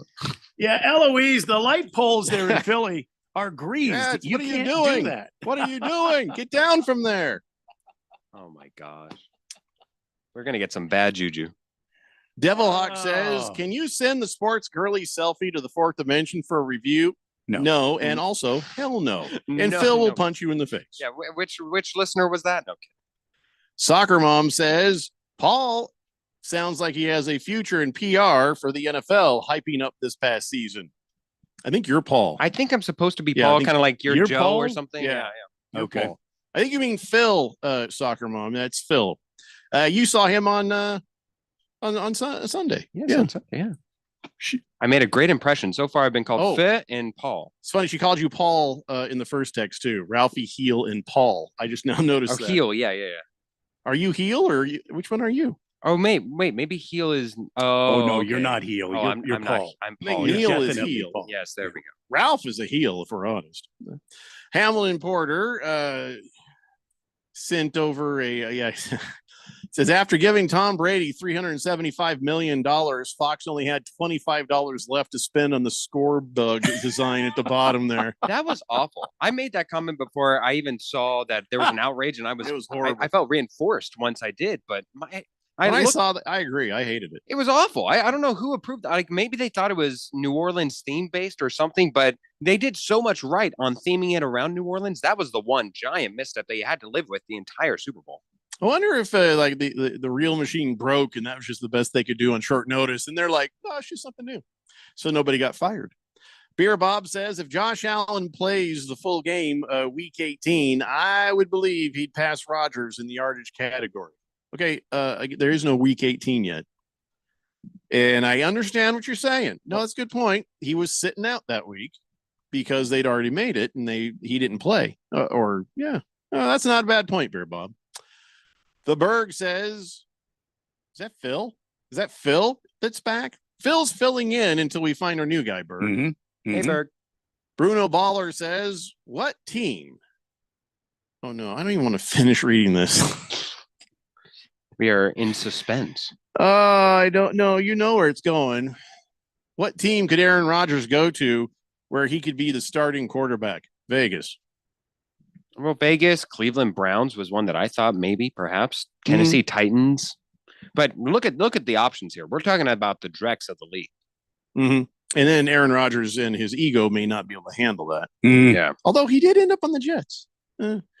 Chief Skull says Aaron Rodgers is done, I say. His arrogance is what took him to the Jets to show everyone it was all him in Green Bay instead of a Tom Brady, Tampa Bay scenario. It became an awful situation. It's a good point. Yeah. For everything that we say that is negative about Aaron Rodgers, the physical talents had been there. If Jalen Hurts, for anything that you can take away from his physical talents and ability to pass the ball, he has all the intangibles in the world. I'm just going to tell you that the current Vegas odds for Aaron Rodgers are what team he will end up on, and the leader of the field right now is the Pittsburgh Steelers. But do they need him though? Well, I'm just saying, cheap, Jeffrey. According to Vegas, Vegas says Pittsburgh, San Francisco 49ers second, Saints are third, and the Vegas Raiders are fourth. That's interesting, but I feel like it's going to be a team that has a rookie coming in. Yeah, maybe to usher in, but I don't know if his ego will even allow that. I think at this point it will, because now he's changed from I'm the guy to I'm the one everyone must love, and I am so brilliant, and my sheer appearance and being around you will make you all better. You know what I mean? He's probably going to relish the idea that his being there is going to be what gets that guy his career, legacy type stuff. Maybe. I mean, I did see today, and it was very unique.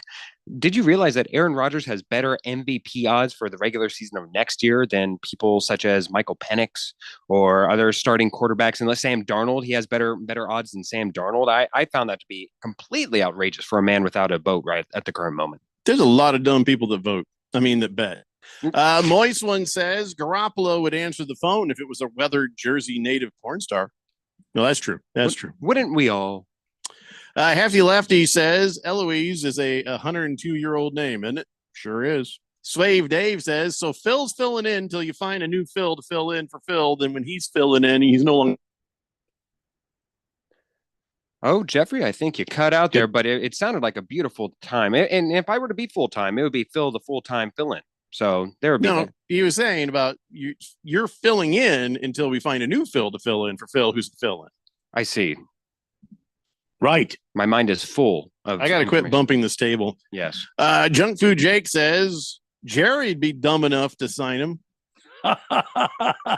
Actually. Oh, it's the Dallas Cowboys. Actually, as much as I hate to agree with that one, that is.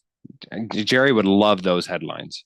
Junk Food Jake says, how many Philly fans need to die before we stop letting them win? Boomer Sooner says, can Rodgers just go away? Who cares? Well, it's partly because he's on the New York Jets and that news cycle that he's been so on top of the news. But I do think if he were to go to one of these lower bottom feeder teams that need a quarterback, I think he would go to irrelevance. All right, listen, we got to take a break. And you're right, Hefty Lefty. Rodgers' body probably wouldn't survive a year in the AFC North. But, he's going to get picked up somewhere or he'll just retire. I don't care, be honest. It's the Daily Blender here on 1580 The Fanatic. Lowe's knows that your deadlines don't change, even when your job does. But with Lowe's Buy Online, Pick Up in Store, we'll help you adjust on the fly. And when you absolutely can't leave the project, we can deliver to your job site as soon as same day. Lowe's knows pros. We help, you save. Valid on eligible in-stock orders and select zip codes placed by 2 p.m. for same-day delivery by 8 p.m. Subject to driver availability. Fees vary based on purchase. More terms apply. See Lowe's.com/same-day delivery for details. Let's say you've got questions. You're looking into solar, but you don't know where to start. Well, Harmon Solar has the answers. Hi, I'm Jeffrey O'Brien, and listen, there's a couple of ways you can go here. One, visit harmonsolar.com, browse around, because right across the page, they got links to all sorts of great information, like frequently asked questions, equipment, tax credits, even testimonials. Or just give them a call, 800-281-3189. Ask them directly. They'd love to hear from you. That's 800-281-3189. Or just go to harmonsolar.com. Get in zone, AutoZone. Welcome to AutoZone. What are you working on today? My check engine light's on? That could hurt your gas mileage. The AutoZone free Fix Finder service can help find the fix for free. Get in zone. This whole report for free? That's right, printed and on your phone for free. Get in zone. But what if the fix is too tough? We'll recommend a local shop. Fix Finder, only at AutoZone. Get in zone, AutoZone. Restrictions apply. The Renaissance Festival is back. Weekends now through March 30th. Hubba, hubba, huzzah! Huzzah! Great shopping. A giant crafts market. You'll love the Renaissance Festival with your favorite shows. Be ready to have a great time. And don't be afraid to participate. Huzzah! Jousting nights. Huzzah! Silly fun for the entire family. Huzzah! Happiness reigns at the Renaissance Festival. Huzzah! Lots of new shows, non-stop feasting. Leave your cares behind. It's fun and affordable. You'll adore the Renaissance Festival. Weekends now through March 30th. Discount tickets available at Bashers' and Food City or online at arizona.redfestinfo.com. Presented by Delta Airlines, Bashers', Food City, Pepsi, Budweiser, and Guinness. You can always save on Renaissance Festival admission with discount tickets at Bashers' and Food City stores statewide. Huzzah! We put you so close to the game, you can almost smell the sweat. Ooh, awkward. GCU basketball is live on the Fanatic. Saturday, GCU men's basketball is live from UT Arlington in Arlington, Texas. Tip time is 1 p.m. Saturday. Michael Potter and Paul Coro have the call live for GCU basketball on 1580 The Fanatic and always on at 1580thefanatic.com.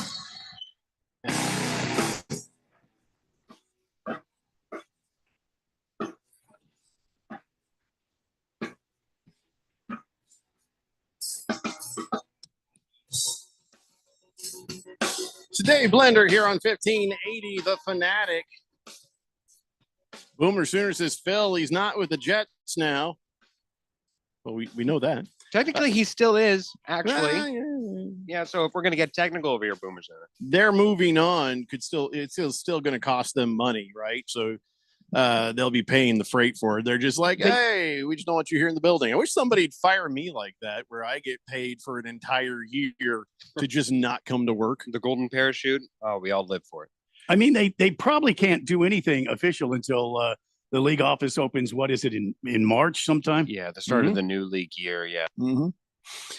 Chief Skull says, Phil the fill-in until you find a new guy. What the heck happened to Keon? I was out of town all last week, so I didn't get a chance to listen live or podcast yet.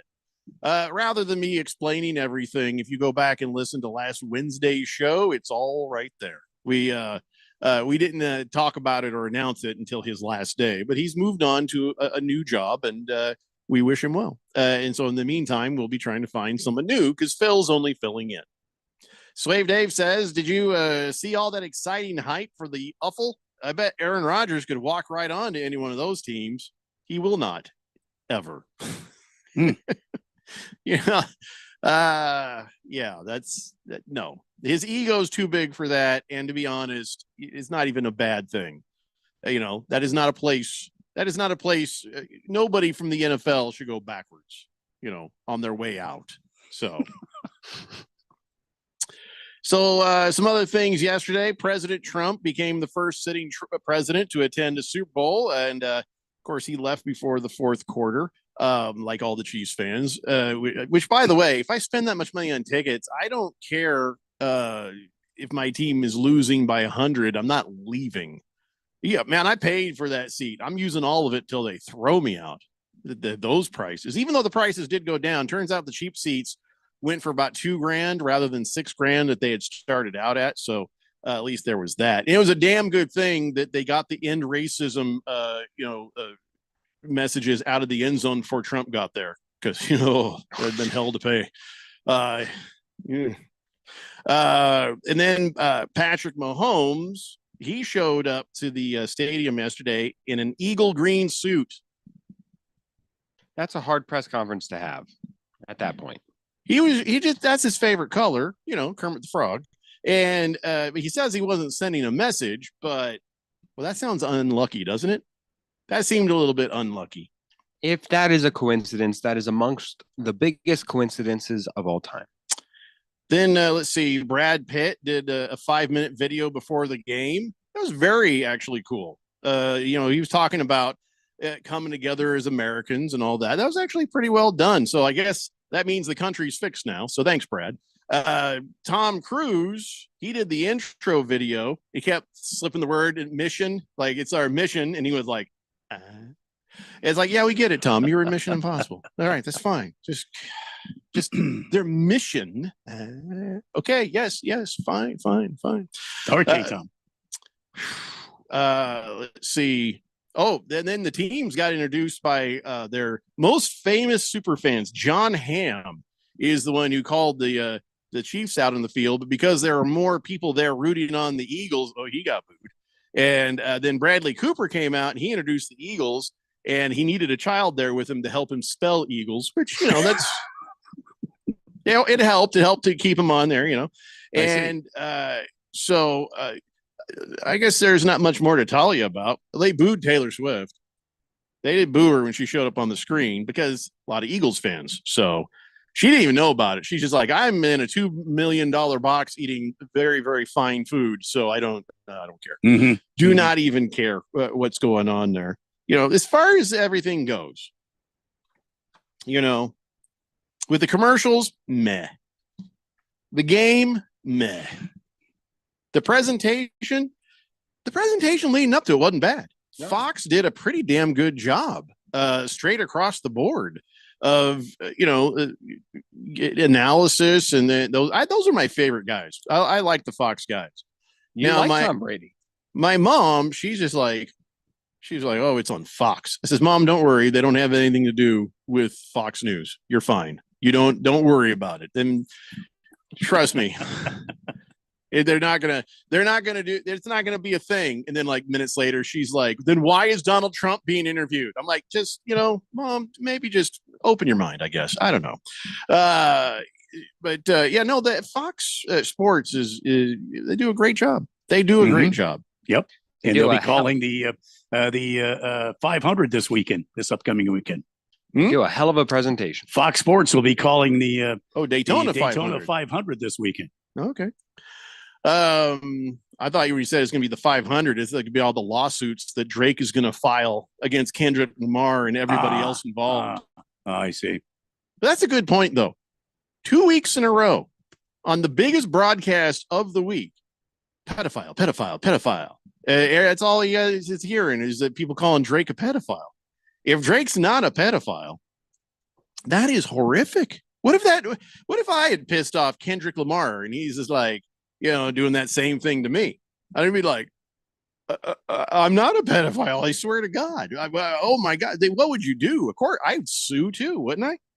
Well, I don't know that there's anything in concrete that says Drake is a pedophile, but there are certainly public occurrences that you can look at. There's things that he's said, things that he's publicly expressed that would suggest. But and I think that's where Kendrick Lamar's criticism, or I guess accusations in this case, extend to. It's nothing straight out saying it, but it's certainly hinting at it.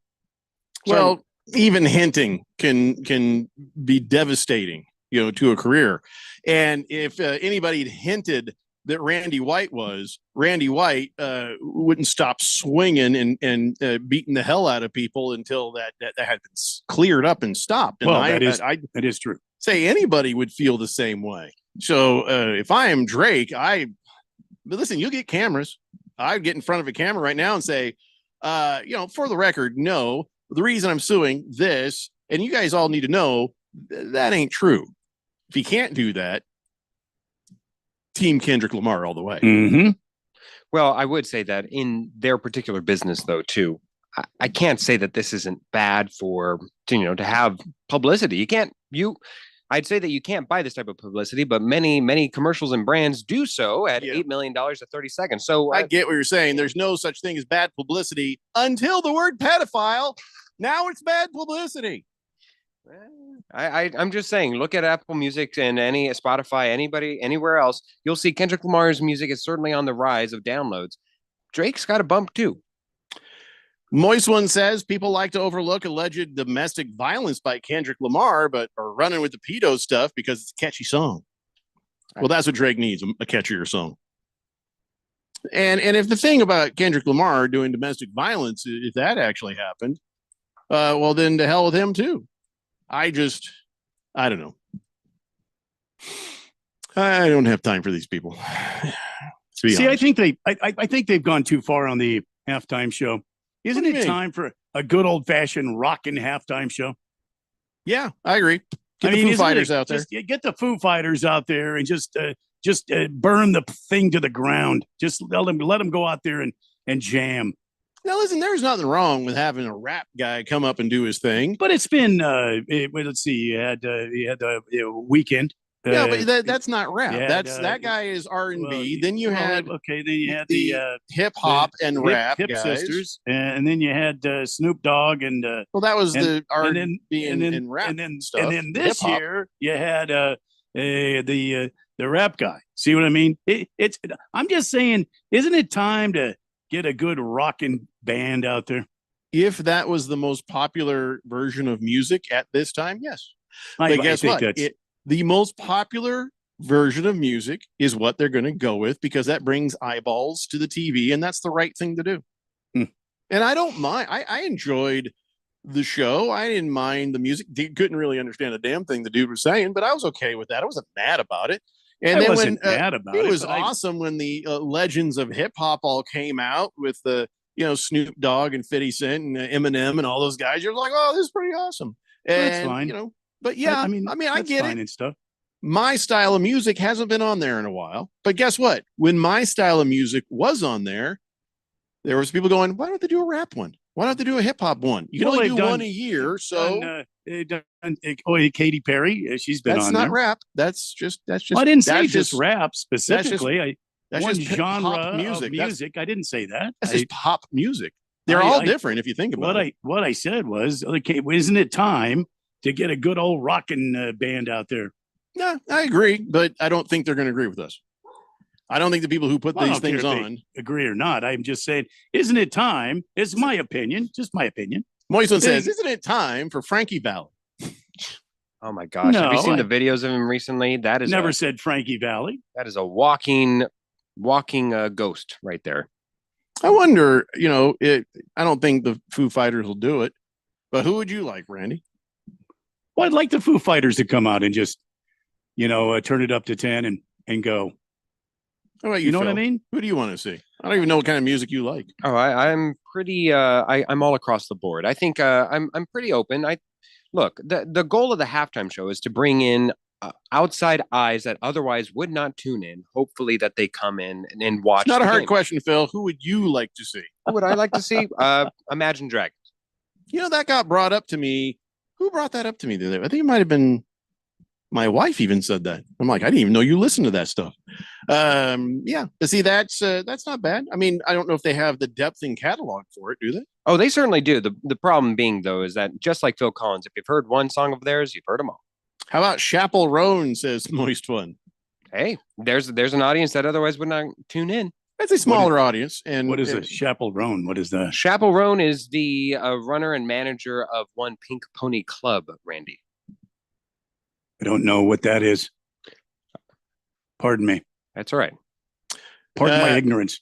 Hamilton Porter says, what a 80s hair metal halftime show. Oh, Hamilton Porter wants an 80s hair metal halftime show. The problem is these guys are embarrassingly old to put on the makeup and the wigs and go out there and do it. And have you seen the video of when Guns N' Roses was like, "Hey, we're back," and then they're on this stage and Axl Rose runs full speed out to the microphone, slides over, and he's like, "Welcome to the show." He's having a fun. Yes, I shouldn't have run. It was just the saddest thing you've ever seen. He's got a side ache. He's like, you're gonna die. I want to die. I kind of want to die. Oh, that's why we can't have that. The reason we can't have that, Hamilton Porter, when I turn on Spotify and I see Come on, Eileen. Dee, dee, dee, dee, dee, dee. But then they have a current picture of the band. You're like, oh, no. See, I think Earth, Wind, and Fire. You bring those guys out there. Now look, it's Earth, Wind, Fire, and Dust now. They're goddamn old. They could bring a damn show. Yeah, every night is ladies' night with Earth, Wind, and Fire. Well, that's cool in the gang, but nice try, Phil. You bring Earth, Wind, and Fire out there. How about Gladys Knight and whatever Pips are left? I mean, come on, man. I think there's only one Pip left. Is Gladys Knight going? I think she. No, is Gladys still here? I don't know. I'd have to. A lot of people are clamoring for the boy band Super Bowl halftime show. Just bring them all the boy bands back. You know. Yeah, Moist one. It is Dexy's Midday Walkers. Ugh. It's Dexy Midday with Walkers. Moist one wanting Chapel Roan makes actually a lot of sense. Slim Pickens hat says, remember Pete Townsend's belly a few years ago? No, because it wasn't a few years ago. It was more like 2 decades ago. Imagine and by what the way, now. Gladys Knight. I didn't say the Who. I didn't say the Who. Right. No, Gladys Knight is still alive and she's 80 years old. And I hope we get many more years. She's a national treasure. I don't have a problem with Gladys. Bruno Baller says maybe during the halftime of the Super Bowl that you try to get a performer that's from an area where the Super Bowl is being played. Well, they did that a little bit with the New Orleans people. Here's the problem. They had Harry Connick Jr. at the beginning, right? Oh, what a musical number that was. And they had the marching band from there, and they had the horns there, and they had the gals and the this and the that. And the audience could have given a crap. Why? Because they weren't from New Orleans. They barely cared.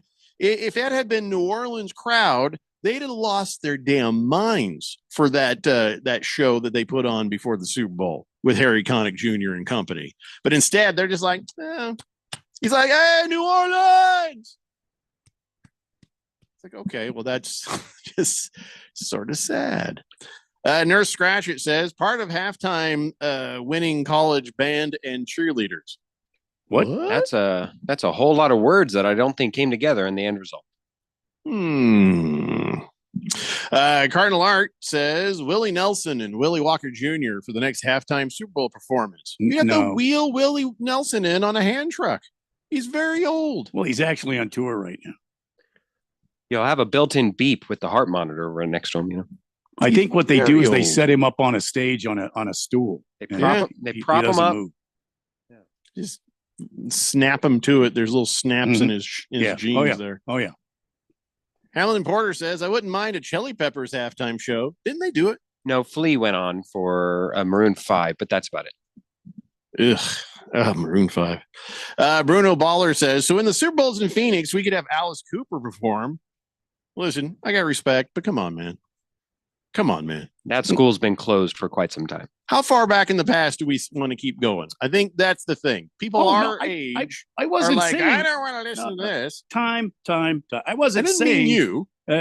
Go back, 5 decades and bring some guy out of his rest home out there and prop him up to do a show. What I said was, why can't we have a rocking show? Why can't we get just one that with the all the laser beams and the fire and Sure. you know what no, I mean? I agree. Did you enjoy Bruno Mars, Randy? Yeah. When I love Bruno Mars. That was good. I enjoyed that Randy, very much. You just stuck in my head Ben Stiller as the nursing home worker from the original Happy Gilmore. Get in the goddamn van, Grandpa.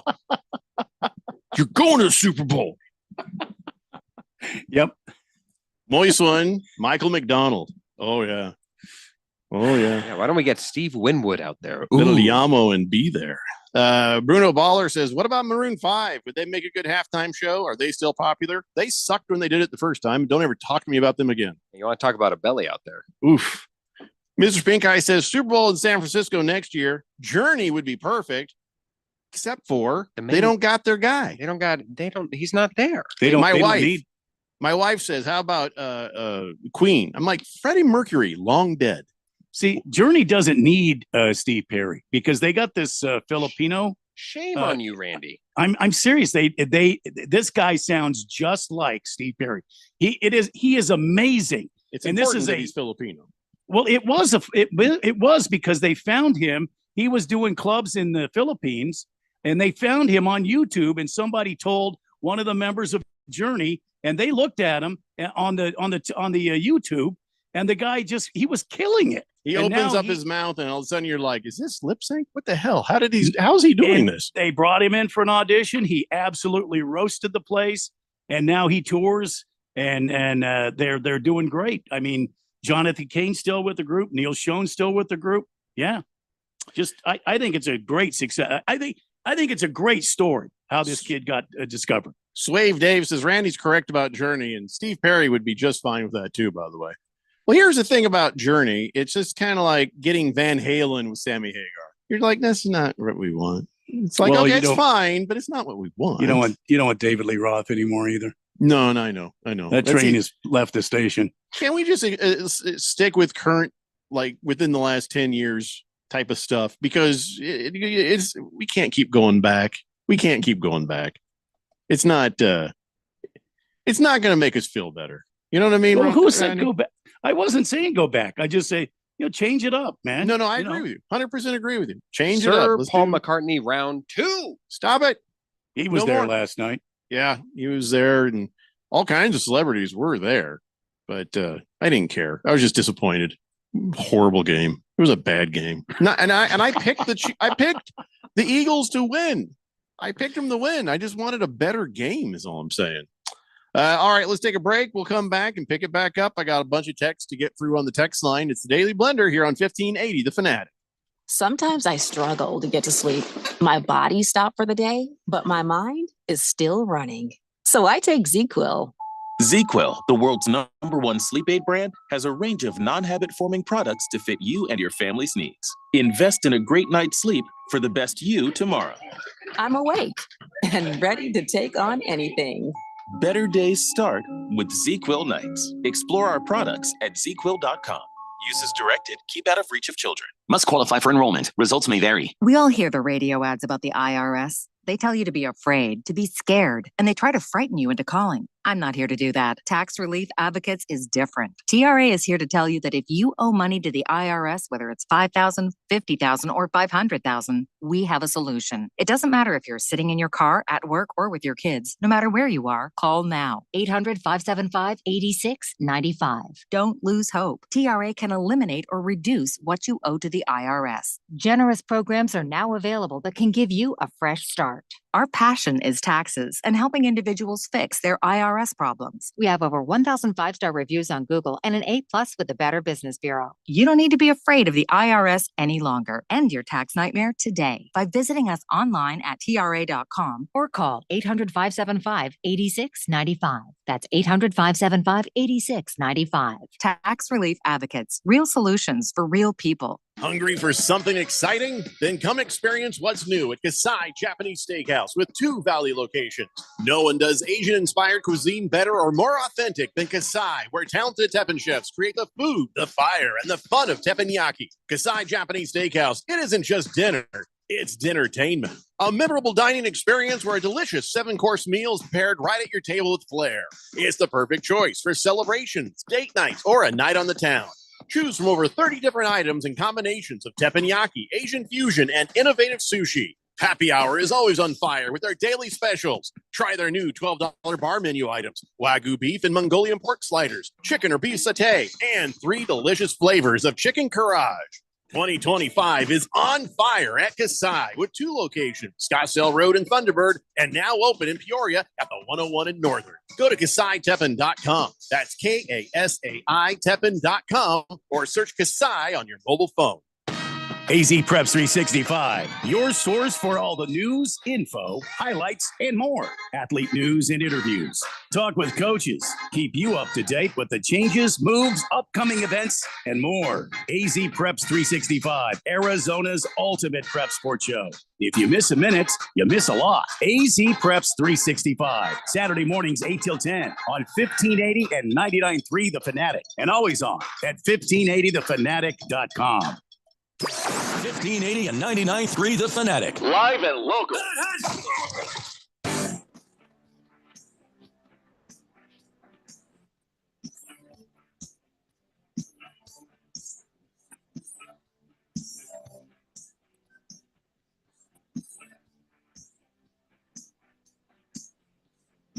It's the Daily Blender here on 1580 The Fanatic. Oh, that's right. I got the Super Bowl hangover just like everybody else. Mike Sholo is on the text line. Says, "Hey, can you let me know if and when the Pick'em contest winner is going to be announced?" Well, the reason he wants to know is because he is the Pick'em contest winner. Mike Sholo has won. We knew he had already won last week, but we had to see. So actually, you're going to find out live, real time with me who second place is, because I haven't even logged into here yet. So sorry, I'm a little bit behind here. So let's go here and take a look. Vikes Sholo, the season winner. I think Pro Dog might be in second place. Boy, you know that the way they got this all put together for the playoffs and everything else after was a little bit wonky. So I am not quite sure exactly what I'm looking at here on this screen. Let me see here. Hold on. There it is. Yes, it's official. Vike Sholo with the win. 207 correct picks for the season. And then after that, Pro Dog is in second place, and there is no tie to be disputed. Pro Dog with 206 for second place. After that, Tony Baloney and Brett Maverick tied for third. I don't know that we have a prize for third place or not. I have to go back and look. I honestly forgot. Then after that, you've got Eleni Champs with 204, NFL Blitzers with 203, C. Bacher 44, 203. Then me and Oaktown Destroyer, we both have 202. I ended up in ninth place this year. And then M. Dasper or MD Apser. I don't even know how to say your name, my friend, but they're rounding up in 10th place. So there you go. Emails will be sent with the information on how to collect the prize, but Vike Sholo's got himself $1,580 right there for first place pick. Way to go. Way to go. Can I have a loan? Vike Sholo, you'll need Randy will be contacting you soon for a low interest loan. Against the Spread says, sorry about the Chiefs picks, fellas. I went against my gut on that one. At least I gave you my St. John's money line pick on Friday. It's basketball gambling season now, gentlemen. So time to do some more homework. Oh, listen, we're not holding that against you against the Spread. I mean, yeah, it's the Super Bowl for you. I feel like everybody who picked for the Chiefs that normally would not just really was having buyer's remorse of getting knocked in the noggin the past 2 years. So it's like, you know what, if I'm gonna the refs, you know what, if I'm gonna be wrong about it this year, at least I'll be wrong about it and be happy about it, as opposed to be wrong in the Chiefs' favor. If you're a conspiracy theorist, you could say, well, the Eagles beat the Chiefs so bad the refs couldn't do anything about it. Well, maybe that's the way you should win all your football games. Against the Spread also says, here is a short list of things I'd rather do than watch a boy band at a halftime show. Okay. Give a cactus a hug. Okay. Drink Mexican tap water. Okay. Pet a rattlesnake. All right. Carve out my eyeballs with serving spoons. Good one. And finally, slide down a slide of rusty razor blades into a pool of battery acid. Wow. Now, does the list change if it's a montage or trio of boy bands? I imagine it gets added on too. Oh, okay. Yeah. Swave Dave says, I agree, Jeffrey. We all wanted a better game last night. It made all the food not taste as good, made the drinks not taste as good, even made the commercials not quite seem as good as we're used to. No, they were bad. Even if the game had been amazing, the commercials were garbage. I thought last year's were worse. I thought it was an uptick in that. And then plus I have a lot of, maybe it's the sphere I run in it with Broncos circles, but I had a lot of people who were having oodles amount of schadenfreude with the Chiefs losing. So it really just depends on where you were. Well, yeah, if you were somebody who, well, see, that's rough because, you know, the Ravens would have given the Eagles a much better game. Oh, no question. No, the Bills would not have. The Bills would have been, it would have been better than that. No, it would not have, Jeffrey. First of all, the Chiefs, Bills have a better O-line. He would have had a few more moments and, you know, to think and throw. Yes, but the Bills singularly did not have any option on offense with which to utilize that offensive line, as showcased by the Chiefs. The Chiefs and Bills in that showcase of talent that they had in the AFC Championship, the Bills recovered all 5 turnovers in that game, and it was still a close win by the Chiefs. I guarantee you, nay, I tell you till I'm blue in the face, the Bills would have been obliterated. Well, the Bills, I think, would have given a better game than the Chiefs, but the Ravens would have made it. I will closer. agree with you on the Ravens. I will agree on. 888-368-1580. Hamilton Porter says, when I was in high school in Detroit, they had the Rolling Stones and Mick Jagger. Forgot the words of Satisfaction. Maybe there is a limit to how far back you should go. Yeah, maybe Aerosmith can come back and not want to close his eyes. I mean, yeah. I don't think he's got the voice anymore for it. Steven Tyler? Yeah. No, I don't think so. Steven Tyler looks like everybody's super cool grandma. Raven Kid says, I think Green Day'd be good halftime.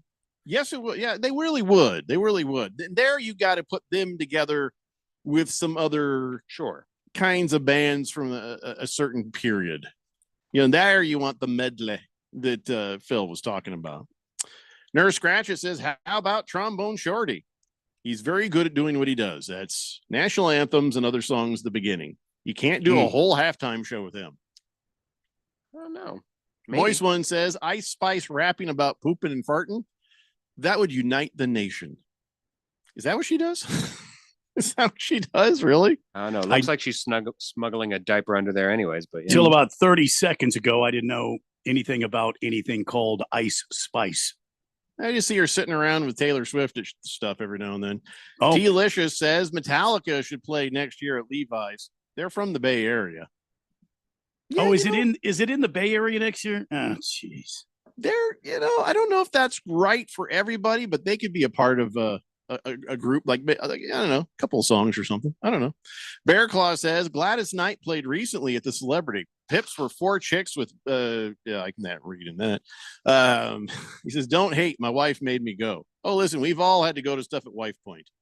We understand, but she's a national treasure, I'm telling you. Gladys Knight. Yeah, if you like that kind of music, sure. 888-368-1580. So no one in Super Bowl had ever scored a touchdown on their birthday, but then that did happen last night for the first time. Eagles rookie Cooper DeJean. Yeah, okay. He just turned 22, and he was the one that got the interception and the pick 6. So yeah, good for him. This is his first career interception too. So well, it was also Barkley. It was his birthday, but he never found the end zone. Yeah, I was going to say he shares a birthday with DeZine, and I was watching the post game last night, and somehow I ended up on ESPN with the ageless wonder Chris Berman, who I think at this point they're just gluing parts on him and putting him back in front of the camera. But he died like 3 years ago, but nobody's told him yet. He'd make a hell of a Super Bowl halftime show. They've got a ventriloquist in there doing the whole lip sync thing, and they had a birthday cake for him and Saquon. So Saquon ate his piece right there on the on the desk. So why not, man? Cool, man? Why not? These are the fastest 5 minutes of the NFL you've ever seen.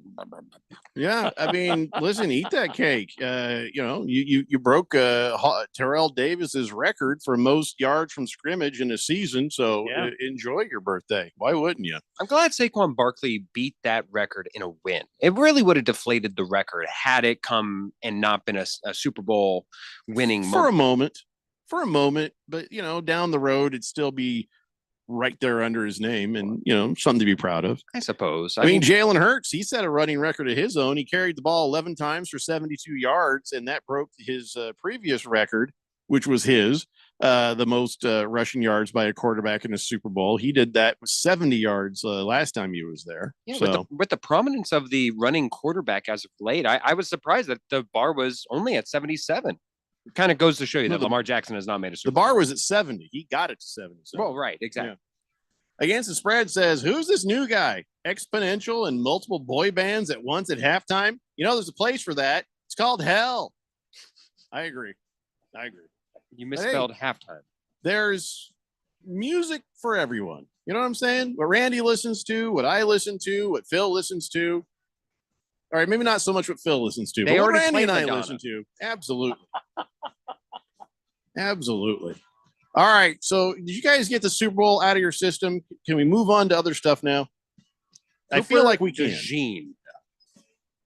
Listen, if I want to call him Cooper DeJean, that's what I'm going to do. I don't give a damn. So there. We got 1 hour left, and let's talk about other sports things when we return. It's the Daily Blender here on 1580 The Fanatic. Sometimes I struggle to get to sleep. My body stopped for the day, but my mind is still running. So I take ZQuil. ZQuil, the world's #1 sleep aid brand, has a range of non-habit forming products to fit you and your family's needs. Invest in a great night's sleep for the best you tomorrow. I'm awake and ready to take on anything. Better days start with ZQuil nights. Explore our products at ZQuil.com. Use as directed. Keep out of reach of children. I occasionally have nerve discomfort in my hands, so the things I love to do Let's play something, Grandma. became difficult as I got older. If you have occasional stabbing and burning in your hands and feet, try Nervive Nerve Relief. Nervive's clinically studied dose of alpha-lipoic acid reduces occasional nerve discomfort in as little as 7 days with continued daily use. Say yes to healthy nerves with Nervive Nerve Relief. These statements have not been evaluated by the Food and Drug Administration. This product is not intended to diagnose, treat, cure, or prevent any disease. Get in zone, AutoZone. Welcome to AutoZone. What are you working on today? My check engine light's on? That could hurt your gas mileage. The AutoZone free fix finder service can help find the fix for free. This whole report for free? That's right, printed and on your phone for free. But what if the fix is too tough? We'll recommend a local shop. Fix Finder, only at AutoZone. AutoZone. Restrictions apply. Make extra money daily from your sports betting? Dylan Cohen from Beat the Book here. You know, I'm always about finding ways to take sports betting to the next level. And that's exactly why I'm pumped to tell you about Edge Boost, the financial platform that pays you cash back to wager. Edge Boost is an online bank account that pays you for every deposit. With the Edge Boost Visa debit card, you're getting up to 0.5% cash back on all of your sportsbook, daily fantasy site, and casino transactions. That's free money back in your pocket just for doing what you're already doing. It's a no-brainer. Plus, your Edge Boost debit card starts with a $250,000 daily limit, and it will never be declined for gambling activity. They've got built-in tools to help you stay responsible, and there's absolutely no hidden fees or minimum required balances. So stop leaving money on the table. Visit edgeboost.bet to learn more and sign up today. That's edgeboost.bet. Once again, edgeboost.bet. Let's take a moment to breathe. Deep inhale. Extend your spine. Remain focused on what you're doing. If safe to do so, exhale slowly, leaning to one side. Inhale back to center. If safe to do so, exhale slowly to the opposite side. Find mental health resources at loveyourmindtoday.org. This message is brought to you by the Huntsman Mental Health Institute and the Ed Council. KQFN Tempe. Also transmitting on K257CD Phoenix at 99.3 FM and K240 EU Mountain Hills at 95.9 FM. It's time for the third hour. All right, people, settle down. Because it's time. Time for what? Showtime. When does it start? Right now. 3, 2, 1. Let's get on with the show. Let's do it.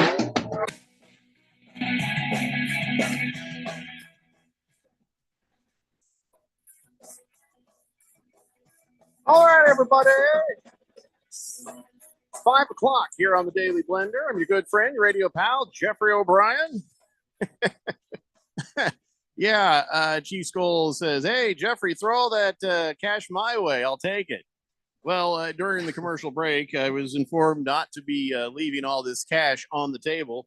And so I was just being belligerent. I'm like, you know what? I'm going to put all my cash on the table. Upwards of $24 is the cash I have left on the table. And you know what, can I tell you? It's amazing that I have $24 cash right now.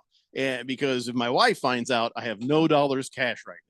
It seems like anytime I have cash in my wallet, somebody needs this for this or that for that, or like for whatever cash, because nobody carries cash. And so yes, for the moment, I have $24 American in cash. USD. But the reason I have it, the reason I have $24 in cash is I went to get a car wash. In the car wash, I'm sitting in the car wash and I'm kind of looking around there, right? And I'm like, water's not coming out. Some water was coming out, not all the water. And then some soap came out, but not all the soap. So I went in, I'm like, hey, I don't think your car wash is working very well. And it's my favorite car wash, by the way. And they're like, it was just, at the gas station car wash. And she's like, oh, here, I'll give you a refund, $12. So a couple weeks go by, I come back, I see the car wash is open. I'm like, sweet, got my gas, went through the car wash. Even less was working this time. So I go in, I'm like, hey, why is that open? She's like, most people don't realize it. That doesn't mean it's working, because most people are sitting there feeling like a little bit of sprinkle of water on a vehicle is worth $12. And so they gave me my a refund again. And that's what this is, my car wash refund. So it's not that interesting. I always carry cash on me for tips.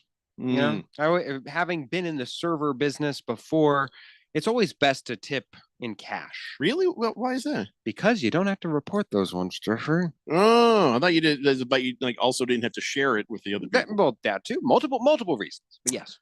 Well, I tip very well. I do always do 20%, and never really thought much about the cash part. I don't ever have cash. So here's a tip. You're not getting cash from me. Sorry. Although do always prompt the server that you are doing cash when declining the tip, because otherwise they think of you as the biggest jerk. As well, you should be if you're not tipping, but they think of you as the biggest jerk in the world. Had one date ruined that way. Seriously? Oh yeah, they came to me. We were closing down the place. We were having a discussion. Didn't tell them. Oh, by the way, I've got you in cash. So they come back and this waitress comes back with hard eyes, just saying, was there anything I could have done to be better? I'm confused because I'm in mid conversation with this girl I'm on a date with, and I was like, oh no, why? And she said, well, you didn't leave a tip. Well, thank you. You now made me look like a jerk in front of my date. There will not be a date 2. Here's your tip. Well, wait, you should just said, well, we're still here, and I was going to leave cash when I left. I did, but it also because honestly, Jeffrey, could you imagine being on the other side of that and being the guy saying, well, what else is he going to say? Well, yeah, of course I was going to leave a tip, Yeah, you should have put it on the table right there. Yeah, right there. I got a tip for you, Phil. Oh, give me a 20% tip. Don't eat the snow where the Huskies go. It's a good tip. It's a really good tip. Thank you, Randy. Yeah, that always works. Always.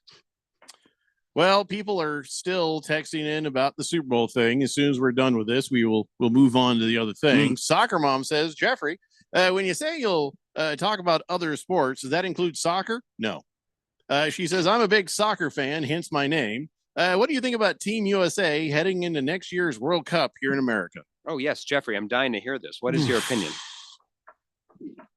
Yay. Very patriotic of you, Jeffrey. USA. We're about to lose a listener, I think. She's Soccer Mom Ninja, right? Or no, wait, Soccer Mom Assassin. Because you're a soccer mom, it doesn't always mean you care about soccer. You care about your kids playing soccer. Jeffrey, she's Soccer Mom Assassin. Oh, God damn it. I don't want to die. I have a very special set of skills. Phil speaks for the blender when it comes to soccer. Go ahead, Phil. Oh, do I? Well, I believe that football is a very good sport. Oh, damn. He doesn't know anything about it. He just got us all killed. Yeah. Just got us all killed. I'm not even asking Randy. Sorry, Soccer Mom Assassin. We know nothing about soccer. Those are poisoned orange slices we are about to receive, gentlemen. At velocity. Saquon says Navy Devil. Saquon and Cooper's numbers combined equaled the Super Bowl number 59. The conspiracy theories are now flying in. Who's Cooper's? Cooper DeJean. Cooper DeJean and Saquon Barkley. You add their jersey numbers together. Oh, moving on. Chief Skull says, I read that. Bullseye says, Jeffrey, it sounds like you need to go to a different car wash. Just saying. Well, yeah, I know, but I thought, well, maybe they fixed it.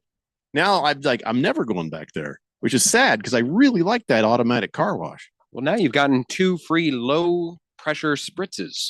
Now I got $24 of my money back. You know what I've got to do? You just brought up a good point, and it just it spurned the diodes and circuitry inside my pointy little head. No, we heard it whirring. We heard it warming up. Still haven't fixed Miss Kim's washing wipers. And so after the show today, okay, well, you don't know, go Phil. out in the garage.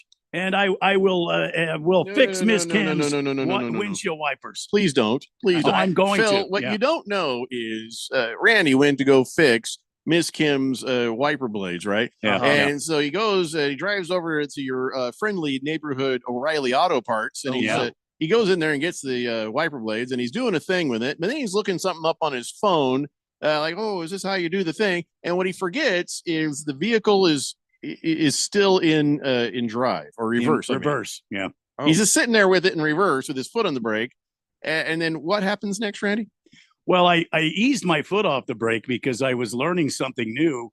And my left foot, the car started moving. Yeah, my he's left half foot in, half out of the car. Instinctively went to for some reason think I could stop the car. You went Fred Flintstone on it. And so I couldn't. And my foot got jammed between the open door and the car, and it pulled me out onto the asphalt, which is not a rectal condition. And I was laying on the left side of my body. Well, it could be after what happened to me. The tire missed me by inches, but I get the door hit me all the way, and then we did a nice arcing circle in the parking lot, as beautiful as you've ever seen. And the door was open, and it came up on one of the O'Reilly Auto Parts delivery trucks, ripped the driver's door completely off, and came to rest after continuing on with its arc in one of those parking dividers, that's got the bushes and the trees and things in it. That is a skincare routine I do not care for. My God. He ran himself over with his own car. Ran myself over. You are a man of many talents, Randy. I am. It would be funny if he didn't already have other issues going on, but that car never stood a chance, Randy. No, it didn't. It really didn't. Can you imagine? See, now, Phil, you're young. You don't get this. But being married and then having to tell your wife, I ran myself over, and the good news is the air conditioning has never worked better because there's a door missing.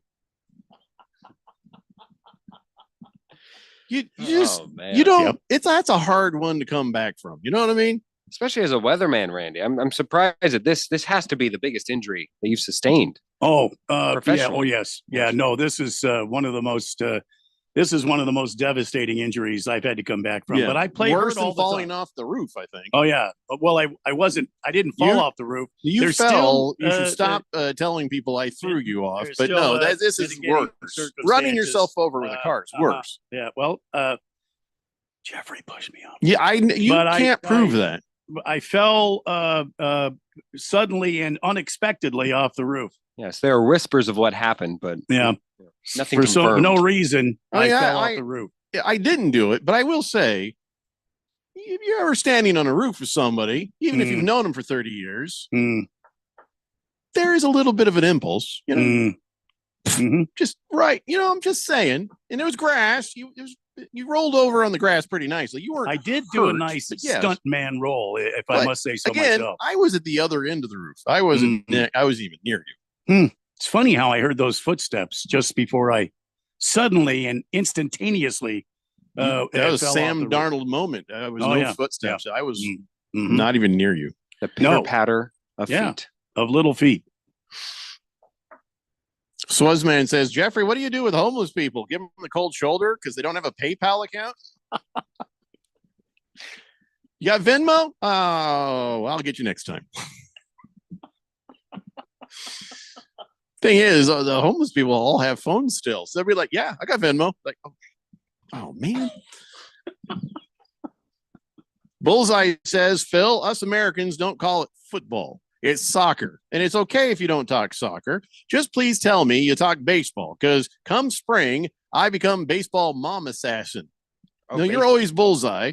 And well, yes, we do talk baseball. Baseball mom assassin. Bullseye, you're not a gal. I mean, I'm not judging. Whatever you want to be is fine. Chief Skull says, "Oh, hell no, Jeffrey. I would think the Colts would be rated higher than the Vikings on this pile of crap." What is, oh, God. It's the Aaron Rodgers next team odds. Sweepstakes, yeah. According to DraftKings, Steelers are top of the list, Randy. Plus 200. Raiders, plus 300. 49ers, plus 350. Watch out. out. He wanted to play. No, was that Tom Brady? Never mind. Or did Aaron they Rodgers both wanted to be on the 49ers, didn't he? Because remember, that was Yeah. the year when he came out in the draft. The 49ers held the #1 overall pick, and it was between him and Alex Smith. And Alex Smith went #1 and down when Aaron Rodgers.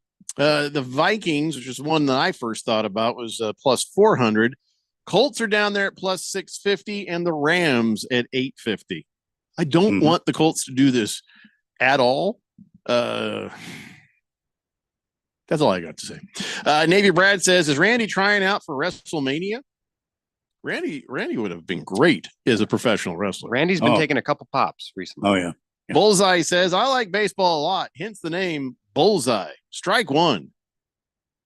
Well, it makes two of us Bullseye. Why do you want to be baseball mom assassin then, if you're not a gal? What he does in his off time outside of the diamond is none of our concern, Jeffrey. Swazman says, "Jeffrey, remember the NFL is a copycat league, and now coaches will try to model their offense and defensive lines after the Eagles because they dominated that much." Well, I don't know if they're trying to model it off of them. I mean, I think that it's no great confidential secret that people are consistently trying to get a good defensive line. That's been the #1 way to stop the quarterback time in and time out. I mean, that's how you got Tom Brady to not be so great. That's how you got Peyton Manning to not be so great. Now it's Patrick Mahomes. Tale's old as time. So now against the spread is, he's basically trying to get a free dinner, and it's not going to work. Against the spread gives us lots of great gambling advice, but I have a bet with him that this is one that's going to take 10, 20 years because the bet, well, here, I'll just read what he says. He says, all this soccer talk is fantastic for the blender. I am now reminded about the steak dinner bet that Jeffrey owes me because you haven't won yet and you're not going to win. He says soccer has definitely overtaken baseball and hockey in terms of popularity in America.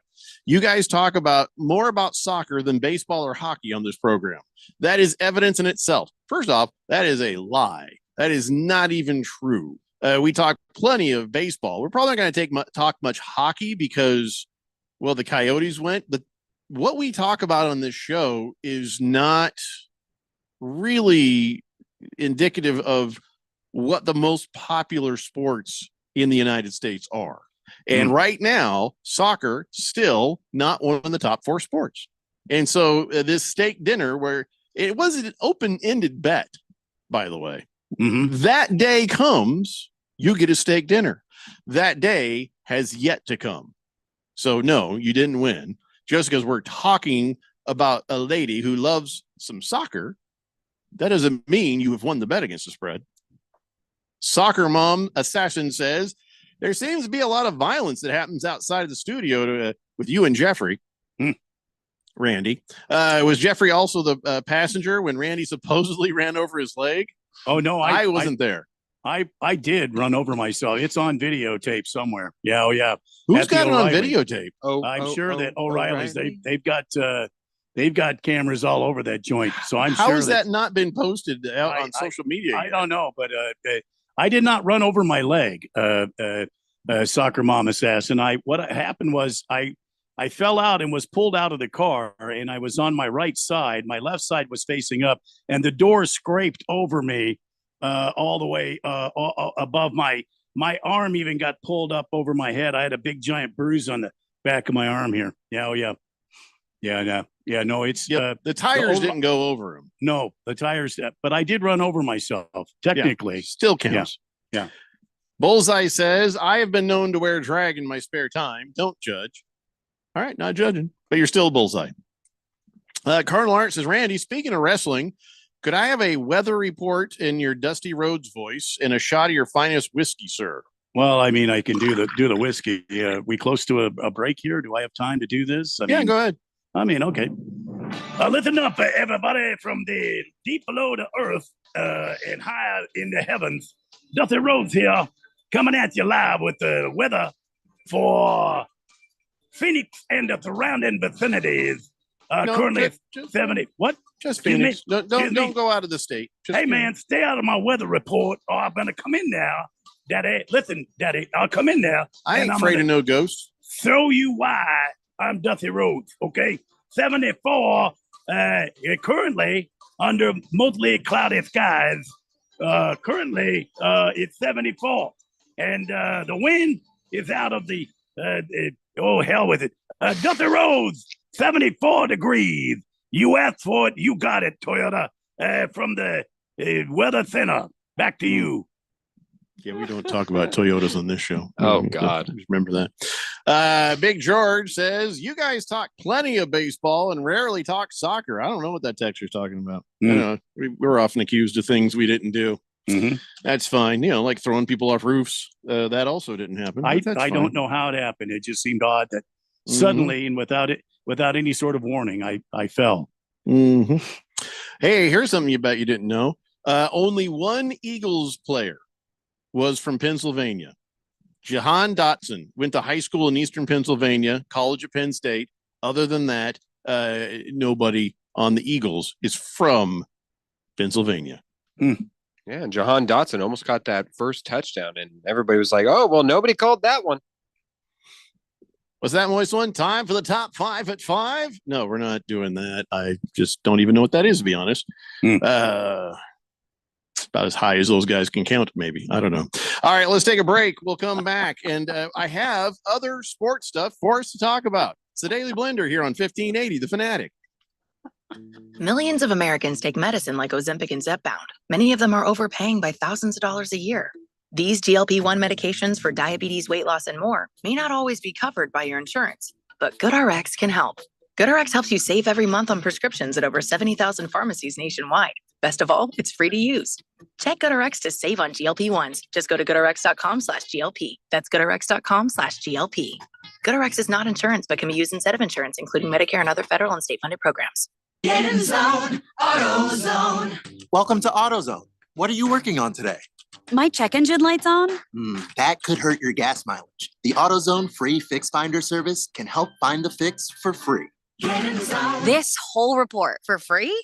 That's right. Printed and on your phone for free. But what if the fix is too tough? We'll recommend a local shop. Fix Finder, only at AutoZone. Get in zone, AutoZone. Restrictions apply.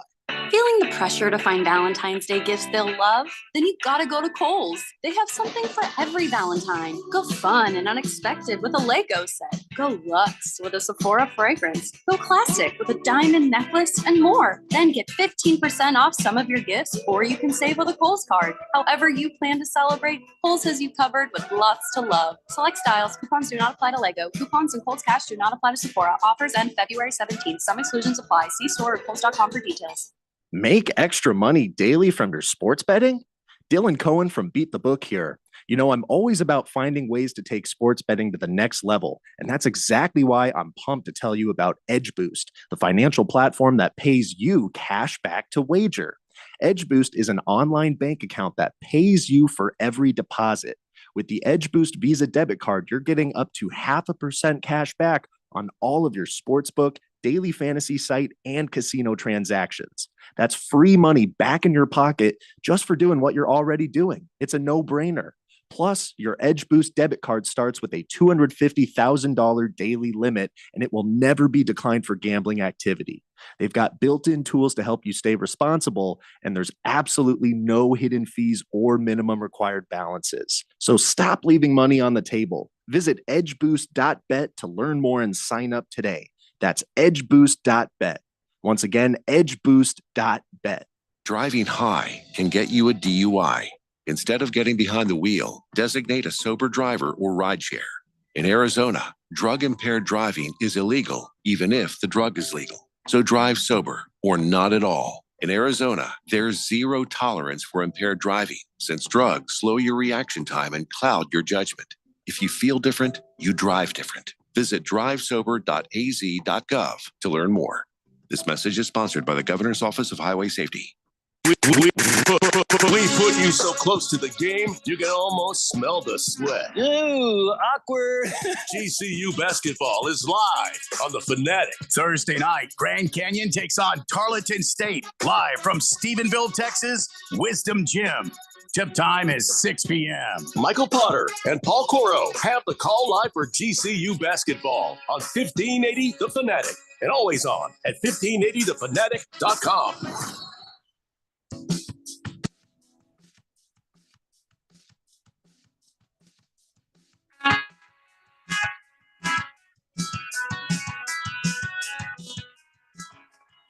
Stay blender here on 1580 The Fanatic. Soccer Mom Assassin says, wow, this show is pretty impressive. Summoning the ghosts of dead fake wrestlers. Oh, you ain't heard nothing yet, lady. Hang around for a while and you believe me. So the Waste Management Phoenix Open came and went, and good weather this year, and behaved crowds, and as far as the golf goes, well, turns out Belgium has won. Thomas Dietrich got his first PGA Tour victory, and so that happened. I guess I don't know. Has anybody reported in on how was the Phoenix Open this year? Did everybody have a good time? I mean, it's usually people can't remember much of what happened when they're at the Phoenix Open because it's that kind of party. But yeah, it sounds like it all went pretty well, pretty smoothly, pretty nicely for everybody. And I took a look at the lists. Now, remember we picked our golfers last week, Randy? Yes. And I believe I picked Thomas Dimitri. You did not. Oh. And it was Thomas Dietrich. Yeah. Him too. It was a Dimitri. Nice try. Phil, you're a filthy liar. So here's how it went. I picked Scotty Scheffler. Randy picked Hideki Matsuyama, and they were both tied for 25th place. So Randy and I were more right than anyone else. Oh, is that so? Yes. Phil, you picked Tom Kim. He was tied for 44th. And then our previous employee, Keon Rose, he got Sahith Thagala, I believe because Keon loves some vowels. But it doesn't matter because he was tied for 57th. And then Randy, in the long shot, you took Billy Horschel, who didn't even make the cut. I'm sorry. Didn't make the cut, yeah. Mm-hmm. And Keon picked Nikolai Hurd, and then I took Seamus Power, and they were tied for 36. Phil, I don't think you picked a long shot guy. I did, and you just never wrote him down. I was Shameless Power on. What? Yeah, I don't know. But no, you never wrote down my long shot. Max Graysman is what I wrote down here. Oh, yeah, I think it was because I remember. I remember. Yeah, well, he didn't win. No, he was way at the bottom, tied for 49th. So you win nothing, Phil. You win nothing. Fantastic. Randy and I win everything. Oh, yeah, we tied. So we get to split it right down the middle. What did we wager for the Randy head? Was that the Gatorade color? Remember how we put the Randy head in the studio on? Was that what we did? Yeah, but I can't remember what it was on wagered on. It wasn't the golf. I think it was for the Gatorade color. No. Well, if it was for that, if we don't hire the kid, then he doesn't win it. It was Harris. Harris won the Gatorade. Yeah, color. that's true. Yes. But if we don't hire him, they're just going to quietly he doesn't get it. Doesn't get a lot. Yeah, I don't know what I was thinking when I put up the Randy head for betting. At least at that moment. Well, I mean, I tried to warn you, but it was like you were overcome with, this kind of your eyes got glazed over, and you were like, "No, let's use the Randy head." Well, I just invented that as the betting tool.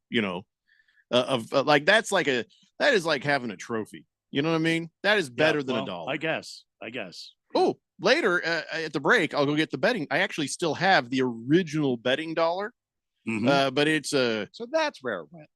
No, you never had it. I never used it on this version of the show. I used it in the past. No, but it was around. I saw that dollar, and then one day it disappeared. You never saw this dollar. Oh, I saw this dollar. What does it look like? It's a little crane, isn't it? Shut up, Phil. It's not a crane. Nice try. Magnificent Mr. Mormon says, what Gatorade flavor did Ben choose? I like Ben. His wife is a zoologist at the Phoenix Zoo. She's a zookeeper is what she is. I think. I don't know. Devil Hawk says, didn't one of you choose Kim? Didn't he finish second, or was that his brother Kim? Yeah, it was other Kim. I don't brother, but it was other Kim. There was Phil Tom took Kim. Tom Kim, but it wasn't the Kim. It was was it Siwoo Kim? No, Who Michael was- Kim. Michael Kim finished second. Tom Michael Kim Kim. was I think tied for 10. I don't have the thing in front of Phil me. got the wrong Kim. That's all you need to know. You got the wrong Kim. Yeah, I had the Kardashian. She didn't Wrong. even place. Kim. Could have been a right Kim. Could have been a wrong Kim. Wrong Kim. Bullseye says, is it just me? Yes. Whistling Gerbil said, no, okay, I'll read it. Is it just me, or is this year's Phoenix Open not as crazy as past years? I only saw one video post of a flaming racist shouting Aryan proclivities. Usually it's a lot more than that. That guy got fired from his job, by the way. Serves him right. Absolutely. Good. I didn't see that video. I did see Shooter McGavin there recreating the grabbing the jacket and trying to run away from a mad mobbing crowd. That was actually pretty cool to see that. Of course, that's just getting you ready for Happy Gilmore. No, which is what that movie should be called. Not Happy Gilmore 2. Happy Gilmore. No, you're not excited for it. Don't. Yes. No.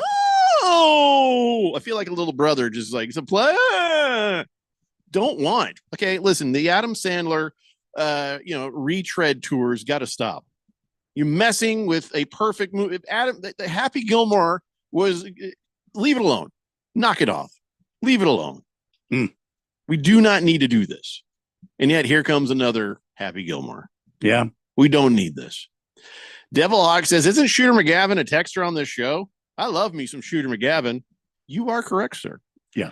Whistling Gerbil says, is there still a job opening? At the moment, yes. Yes. Moist One says, GCU is in for a tough one. I watched Stephen F. Austin the other night, and boy, those boys know how to finish. Okay, I'm not. Okay, I They're feel not like I'm playing- being set up for something. They're not playing Stephen F. Austin. They're playing Tarleton State. Yes, but they did lose to Stephen F. Austin on a defensive battle for the Oh, it's ages. Stephen or Stephen? I'm pretty sure it's. I'm pretty sure it's Stephen. I'm annoyed because there's a PH in that. That's Stephen. No, you're thinking of Stephanopoulos. It's always Stephen, but there's a PH. Yeah, if there's a PH, it's Stephen. Don't tell me you're Steve with a PH involved. Yeah, you can't be Steve with a PH. Somebody throw some headphones quick. Magnificent Mr. Mormon says, they're going to make a Waterboy 2. Lord help us all. Maybe that's how the UFL gets some promotion. Ugh. Just the Tip says, as long as we're on the subject, how much talking is acceptable in a men's room? I'd say none. Yeah. Do not talk to me if I'm in there. I don't want to hear from you. Absolutely zero eye contact and Unless- no talking. Except for look out behind you. That's about it. That's all you'd ever want to hear in there. This is not a place for conversation. Period. Well, if you're washing your hands, I think that's fine. Sink to Even sink. then, it's not. It's like you're washing your hands. Why would you need to talk to somebody? No, you give them the head nod, like, so.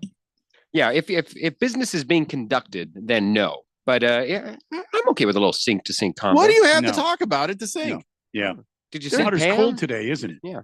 This soap doesn't smell very good. What are you going to talk about? Sometimes the soap doesn't smell very good. I agree.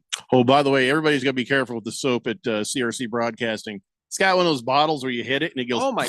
and hits you right in the pants. Yeah, it's and splurted people get my- the wrong idea. It splurted my pants indeed. Did you get it in the pants? Yeah, I got- Oh, yeah. that ain't right. Because then if you try to clean soap, what does it look like? You know what I'm saying? Like, what have you been doing in that bathroom? Yeah, I walked out and Ron took one look at me and then just realized the HR violation and walked back. Well, he knew what you were doing in the bathroom. Swazman says, Randy, what do you think about the Cardinals maybe getting Aaron Rodgers and then beefing up their defense? They could do what Philadelphia did this year. I will revoke my Arizona Cardinal fandom if Aaron Rodgers walks on to anything close to the Arizona Cardinals training facilities anywhere. Stadium, Tempe, I don't care if he's even mentioned. I will revoke my Arizona Cardinal fandom. Yeah, Randy has smaller issues with the Arizona Cardinals that need to be addressed first. Itty before bitty Aaron- ones. Yeah. But they're there. Then they're a problem. Oh, yeah. Soccer Mom Assassin says, oh my, the number of sexual innuendo texts on this show, surprisingly high. Yeah, you don't want to have kids around when you listen to this. Just for, because we'll go like 99% of the time regular show. And then that 1%, you'll have a lot of questions to answer from the back seat if you're not careful. So I'm just saying, it's on you. I probably would turn it down when the kids jump in after soccer practice. Listen with care and caution. Big Kev says NFL's over. That means NASCAR season from now until November. Daytona 500 this Sunday. My best NASCAR betting advice: take the driver matchups all season. Okay. I don't understand what that means. I believe that's betting in NASCAR. No, I know that. I still don't understand. What does it mean, take the driver matchups all season? I think that's the one form you're supposed to bet when. Well, if you, I don't know. One driver will do better than another. Correct. Yes, it's kind of like whenever you do matchups in golf. You just pick which one's going to finish better. Look at Kev just coming out of nowhere with he's like, it's my thing. It's like, oh, easy. The people's elbow, Jack. Well, listen, Big Kev, you're in the right place. You are in the right place because 1580 The Fanatic is your home for NASCAR. I know. I was surprised too. But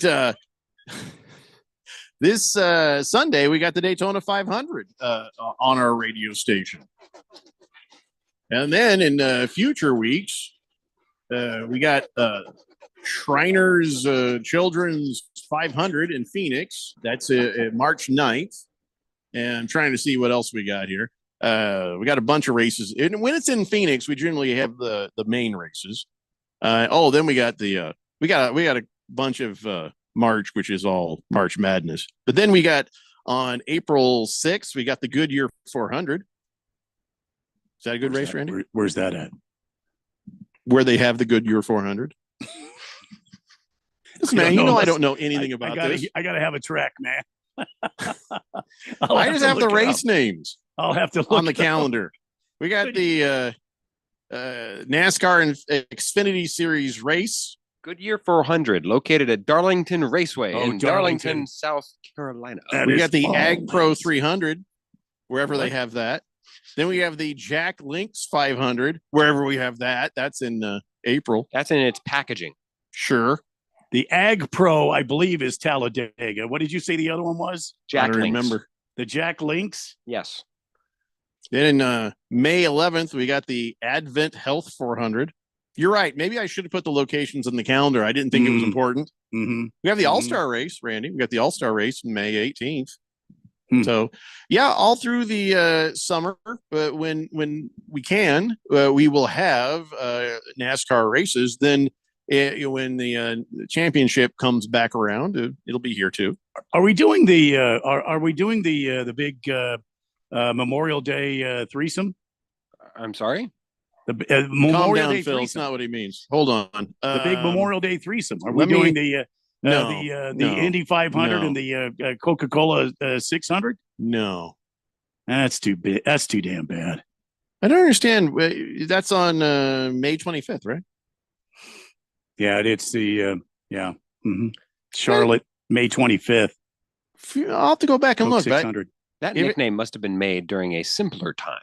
The All-Star race is at North Wilkesboro Speedway this year, and this is one of those historical tracks, and I think it's going to be a lot of fun to watch the cars run. It was a blast to watch them run at the what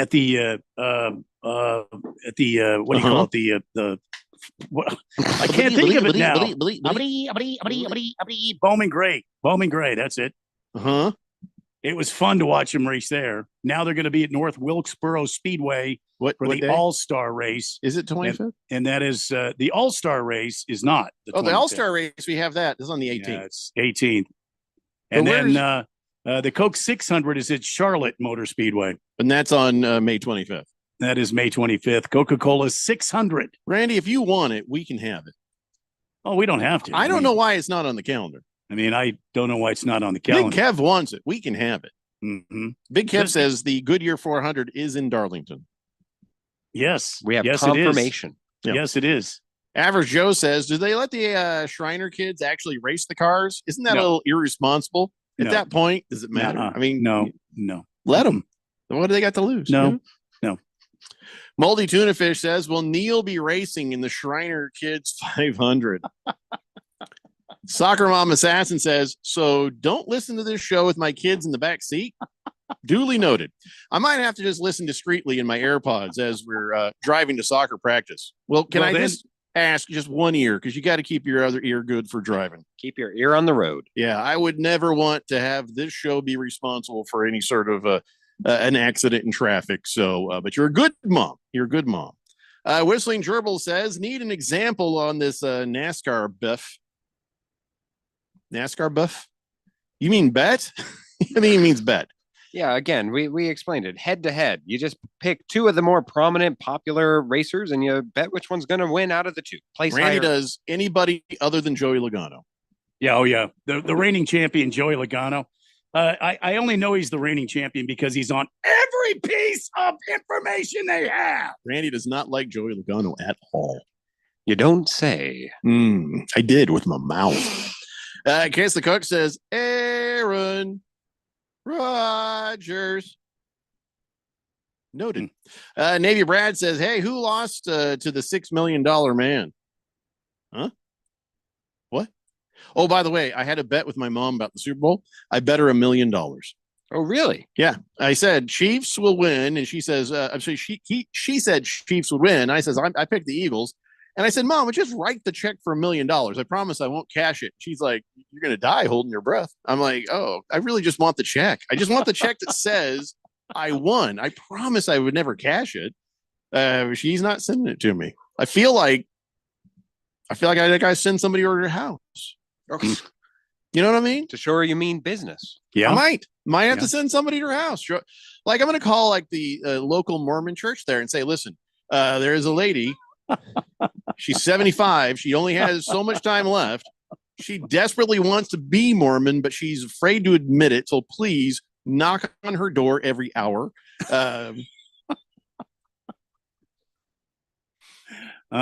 Just saying, I just want the check. That's all I want. I wouldn't cash it. Wouldn't do that to her. Like the day she dies, I would. I'd try. I'd see what I could get. But you know. Let's see. Cardinal Art says, start them young. The soccer mom texters created another level of dimension for this show, Jeffco. Kids shouldn't listen to this show. I'm just saying. Just the Tip says, getting my tickets for the NASCAR finals, going with my friends in their RV. I'm free in for the entire weekend infield, but I buy the beer. 20 cases of beer. That's a good trade. That's a lot of beer. But yeah, sounds like you'll have a good time. Soccer Mom Assassin says, so you guys do talk NASCAR. Well, that's good to know. My husband loves NASCAR. His favorite driver, Kyle Larson. Well, that's a good one. That's a good pick. I mean, there was that thing that he did. What was the thing Kyle Larson did? He used he used the filthy racist. Well, he used the N-word way too freely to not be one. Well, he's not a racist. He's 100% not a racist. If that word just comes flying out of your mouth as comfortable as a soft pair of slippers, 100% not a racist. Yeah, well, I don't think you can say 100%. No, 100. I can say 100%. That's a high percentage for a guy who drops an N-bomb on you. Well, 100%. He's not a racist. At least minus 1%. It's like they say. It's like, you know what it is, Randy? You're going to be like, we will allow a certain amount of roach pieces in every cookie. Today, that could mean something completely different. So, pick another insect. What's this? Yeah, look at that. I was wondering about that. Cardinal Art got knocked out of the Fanatic text line, and I don't know why. He says, I didn't even use the S word, and the word you can't use when texting is stop, or it thinks you mean you want to stop. So opt out. Yeah. Here's all the stuff that he said. Which text was the last one that got you kicked? Because here's what all he said. The hell with Rodgers. Go after Myles Garrett. I stand with you, Randy. Then it says, the soccer mom texter is creating another level of dimension for this show, Jeffco. And then he says, start them young. I don't know, man.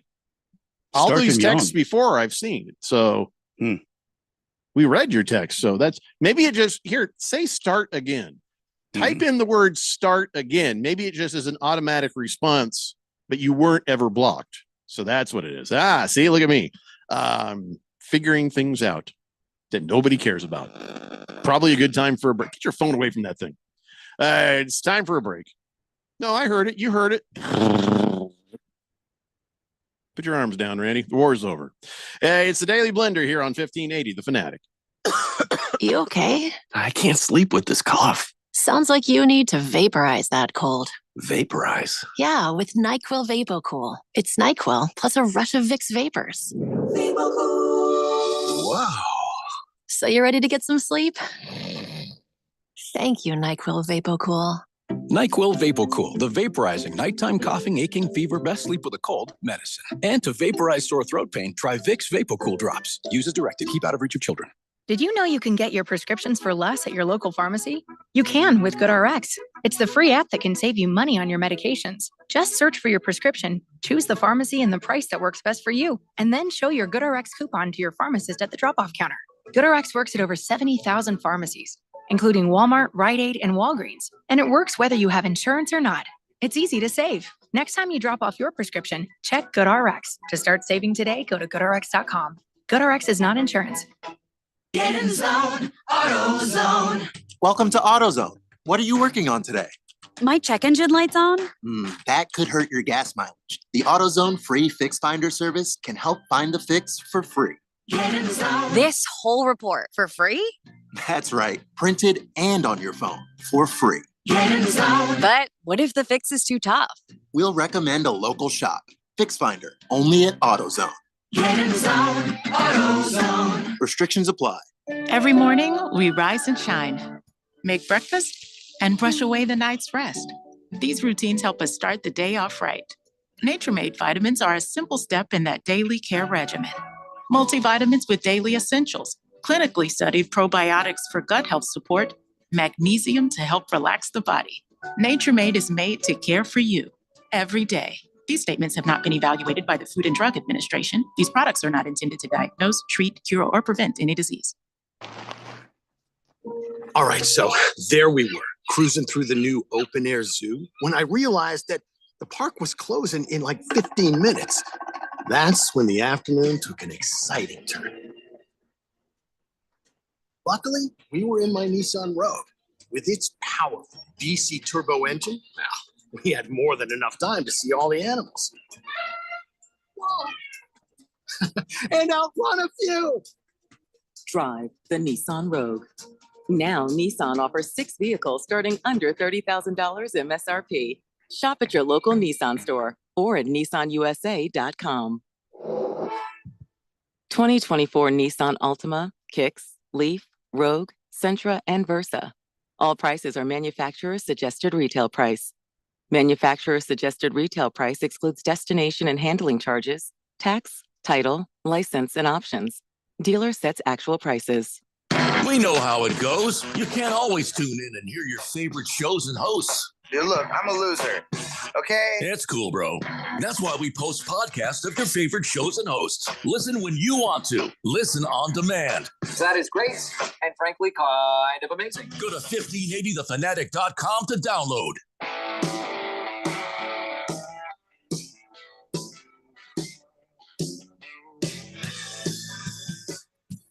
Today's Blender here on 1580 The Fanatic.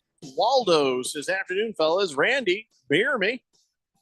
He says, what are the chances the Cardinals go after Debo now he's asked for a trade from the Niners?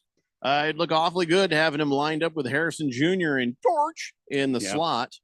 Are they going to pay for him, though? I think what he wants is a long contract, and I think he wants, a high-end contract. And are the Cardinals going to pay that kind of money? I don't know. Also, I'm always a little hesitant when an offensive-minded coach to the level of Kyle Shanahan says, I'm done with the guy.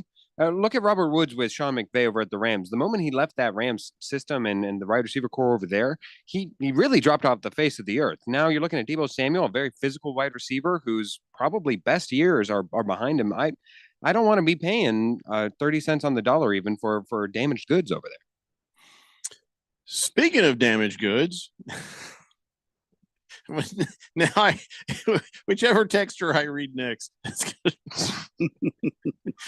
Moist one. There we go. Oh, Moist boy. one kept sending in, start me up, I never stop. And he's got the text line to say welcome back every single time. So if you feel like you just want the text line to talk to you, just say the word start. It'll say. Yeah. Anyway, Navy Brad says Steve Austin, the $6 million man. Who lost to him? Well, according to number one Rattlers fan, the $6 million man defeated Bigfoot and a robot.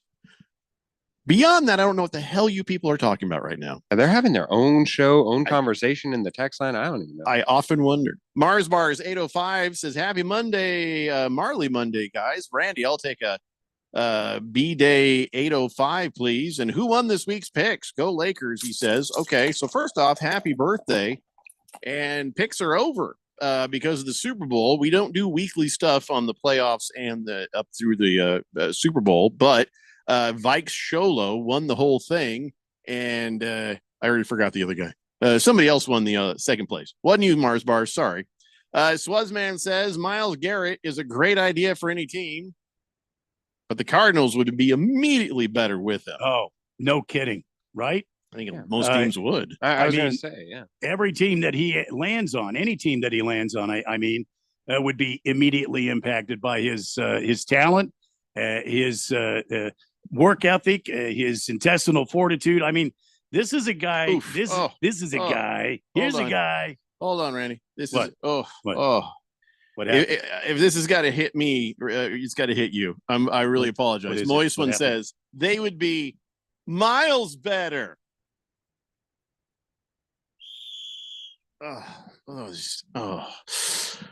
He gave me a side ache. Sorry, Randy. Go ahead if you can. Well, I forgot now. I don't Yeah. even know how to finish this thing. Boy, if I, as a Cardinals fan, at least right now, barring any unforeseen Aaron Rodgers sighting at anything Cardinals, then I would say, boy, I hope the Cardinals make this work. If somehow. Myles Garrett moves, it's probably not going to be anywhere that we want. Everybody wants the Bills. Everybody wants the Cardinals. Probably going to be, honestly, like the Carolina Panthers. It's probably going to be the Chargers. It's probably going to be the Falcons, somewhere like that. Look, he'll probably go Chargers, but I don't know that he'll go Falcons, and he's definitely not going to go Carolina Panthers because I think he really just what I heard him say in an interview when I was reading his words, it's not about personal accolades. He doesn't give a rip about personal accolades. It's about winning championships. That's what it's about, winning. And he's been stuck in the mire and the clay of Cleveland for too long, and they clearly don't know what they're doing there. He wants to move on to a contender. Well, I'd say it's about the metrics, but he's Miles.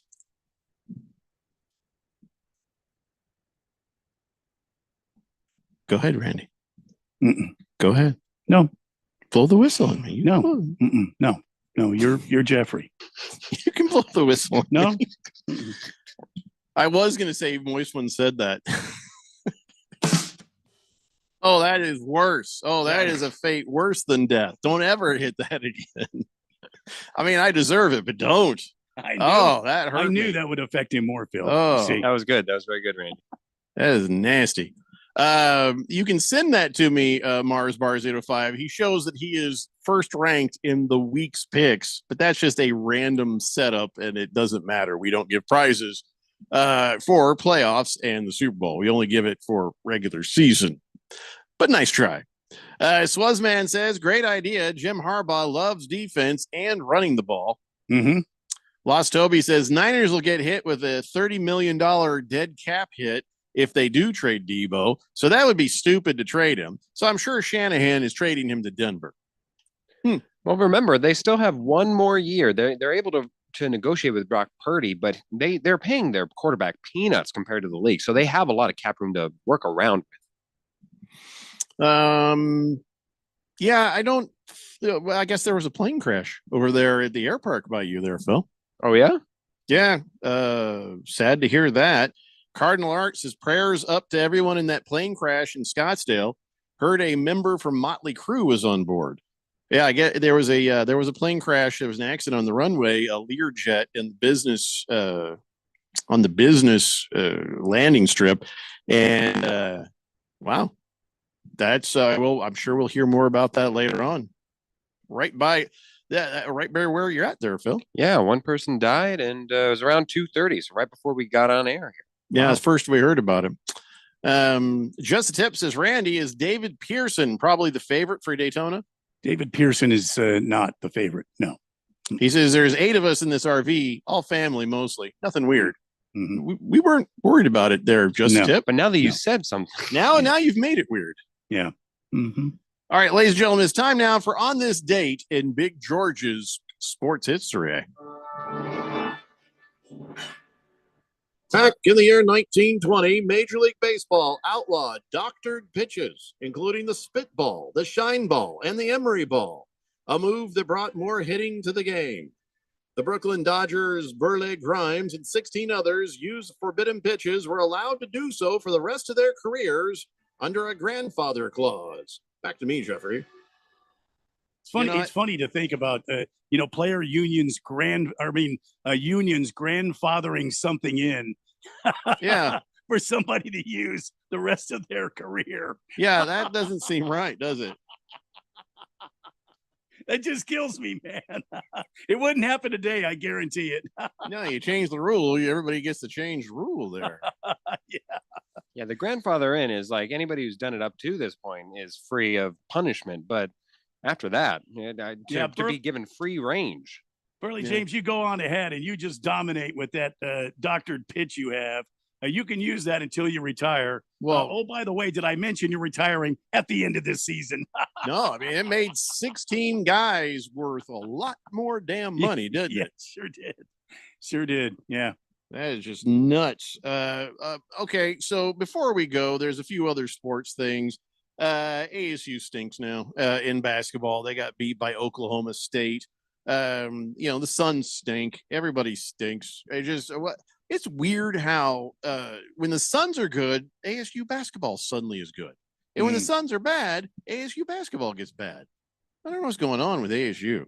Like sometimes they start to give you a little bit of hope, and then all of a sudden they lose to Oklahoma State. I just wonder if maybe it's time to part ways with Bobby Hurley. I know he's a name. Are you Georgian me? No, I'm not Georgian you. I'm just saying, perhaps it's time now that Bobby Hurley goes on to something else. And I know it, like I said, I know it's a sexy name to have, Bobby Hurley and his impact on the NCAA and everything. And his brother's a 2-time back-to-back national champion.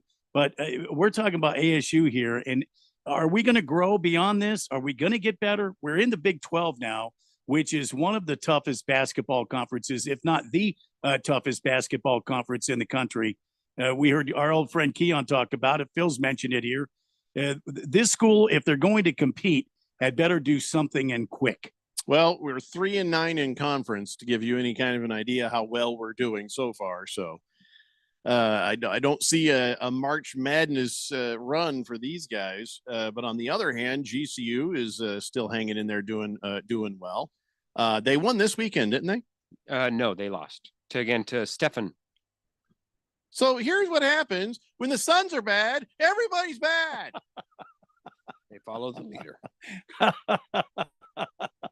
I get so used to just assuming GCU is going to win, and now I figured that I didn't even go look. Now I feel like maybe I should have gone and looked. We've had it too good here, Jeffco, with GCU. We've had it too good. Oh, by the way, Anthony Davis immediately injured. Oh yeah, he'll be out multiple weeks with an adductor strain. Strained his abductor. Done during his debut there in Dallas. Now Nico Harrison, the GM for the Mavericks, getting death threats. Who death threats on basketball? You know what I mean? Everybody in Dallas. Just seems like, where is your life that you're actually going to make a death threat through text, email, or phone call to a guy who you're upset because he did his job? It just blows me away. The lowest common denominator, I guess. Yeah, I mean, I get it. Luka Doncic leaves, and you realize that you had a Steph Curry-like player. You had a LeBron James-like player. You had a player who is going to leave a legacy. Could have been your next Dirk Nowitzki. But nothing amounts to death threats, guys. It's sports. It's supposed to be fun. It's that lowest level of sort of just something wrong with them people anyways. You know what I mean? Yeah, they've already got a screw loose and they're just putting it in a weird place. Brooks Koepka says the NHL grandfathered the rule for the use of a helmet visor. Still a few tough guys out there not wearing one. Just a Tip says, I love the plastic cup. That's total Foley artist stuff right there. Oh, yeah. Talking about my Colts cup I used to make it sound like an old-timey radio Oh, guy. yeah. Oh, yeah. I probably could get like a button I push to make it sound that way, old Phil Hendry style. But I don't know, the cup works. I think it works. Does it work? Does it sound old radio? I was worried he was talking about a different cup. Oh, that one's nice and snug, and nobody gets to see that but my wife. Mm-hmm. Speaking of which, I'm going to go see her right now. So, everybody, we'll see you tomorrow at 3 p.m. It's the Daily Blender here on 1580 The Fanatic. Drivers who switch and save with Progressive could save hundreds. With that kind of money, you could go big time on a fancy water bottle.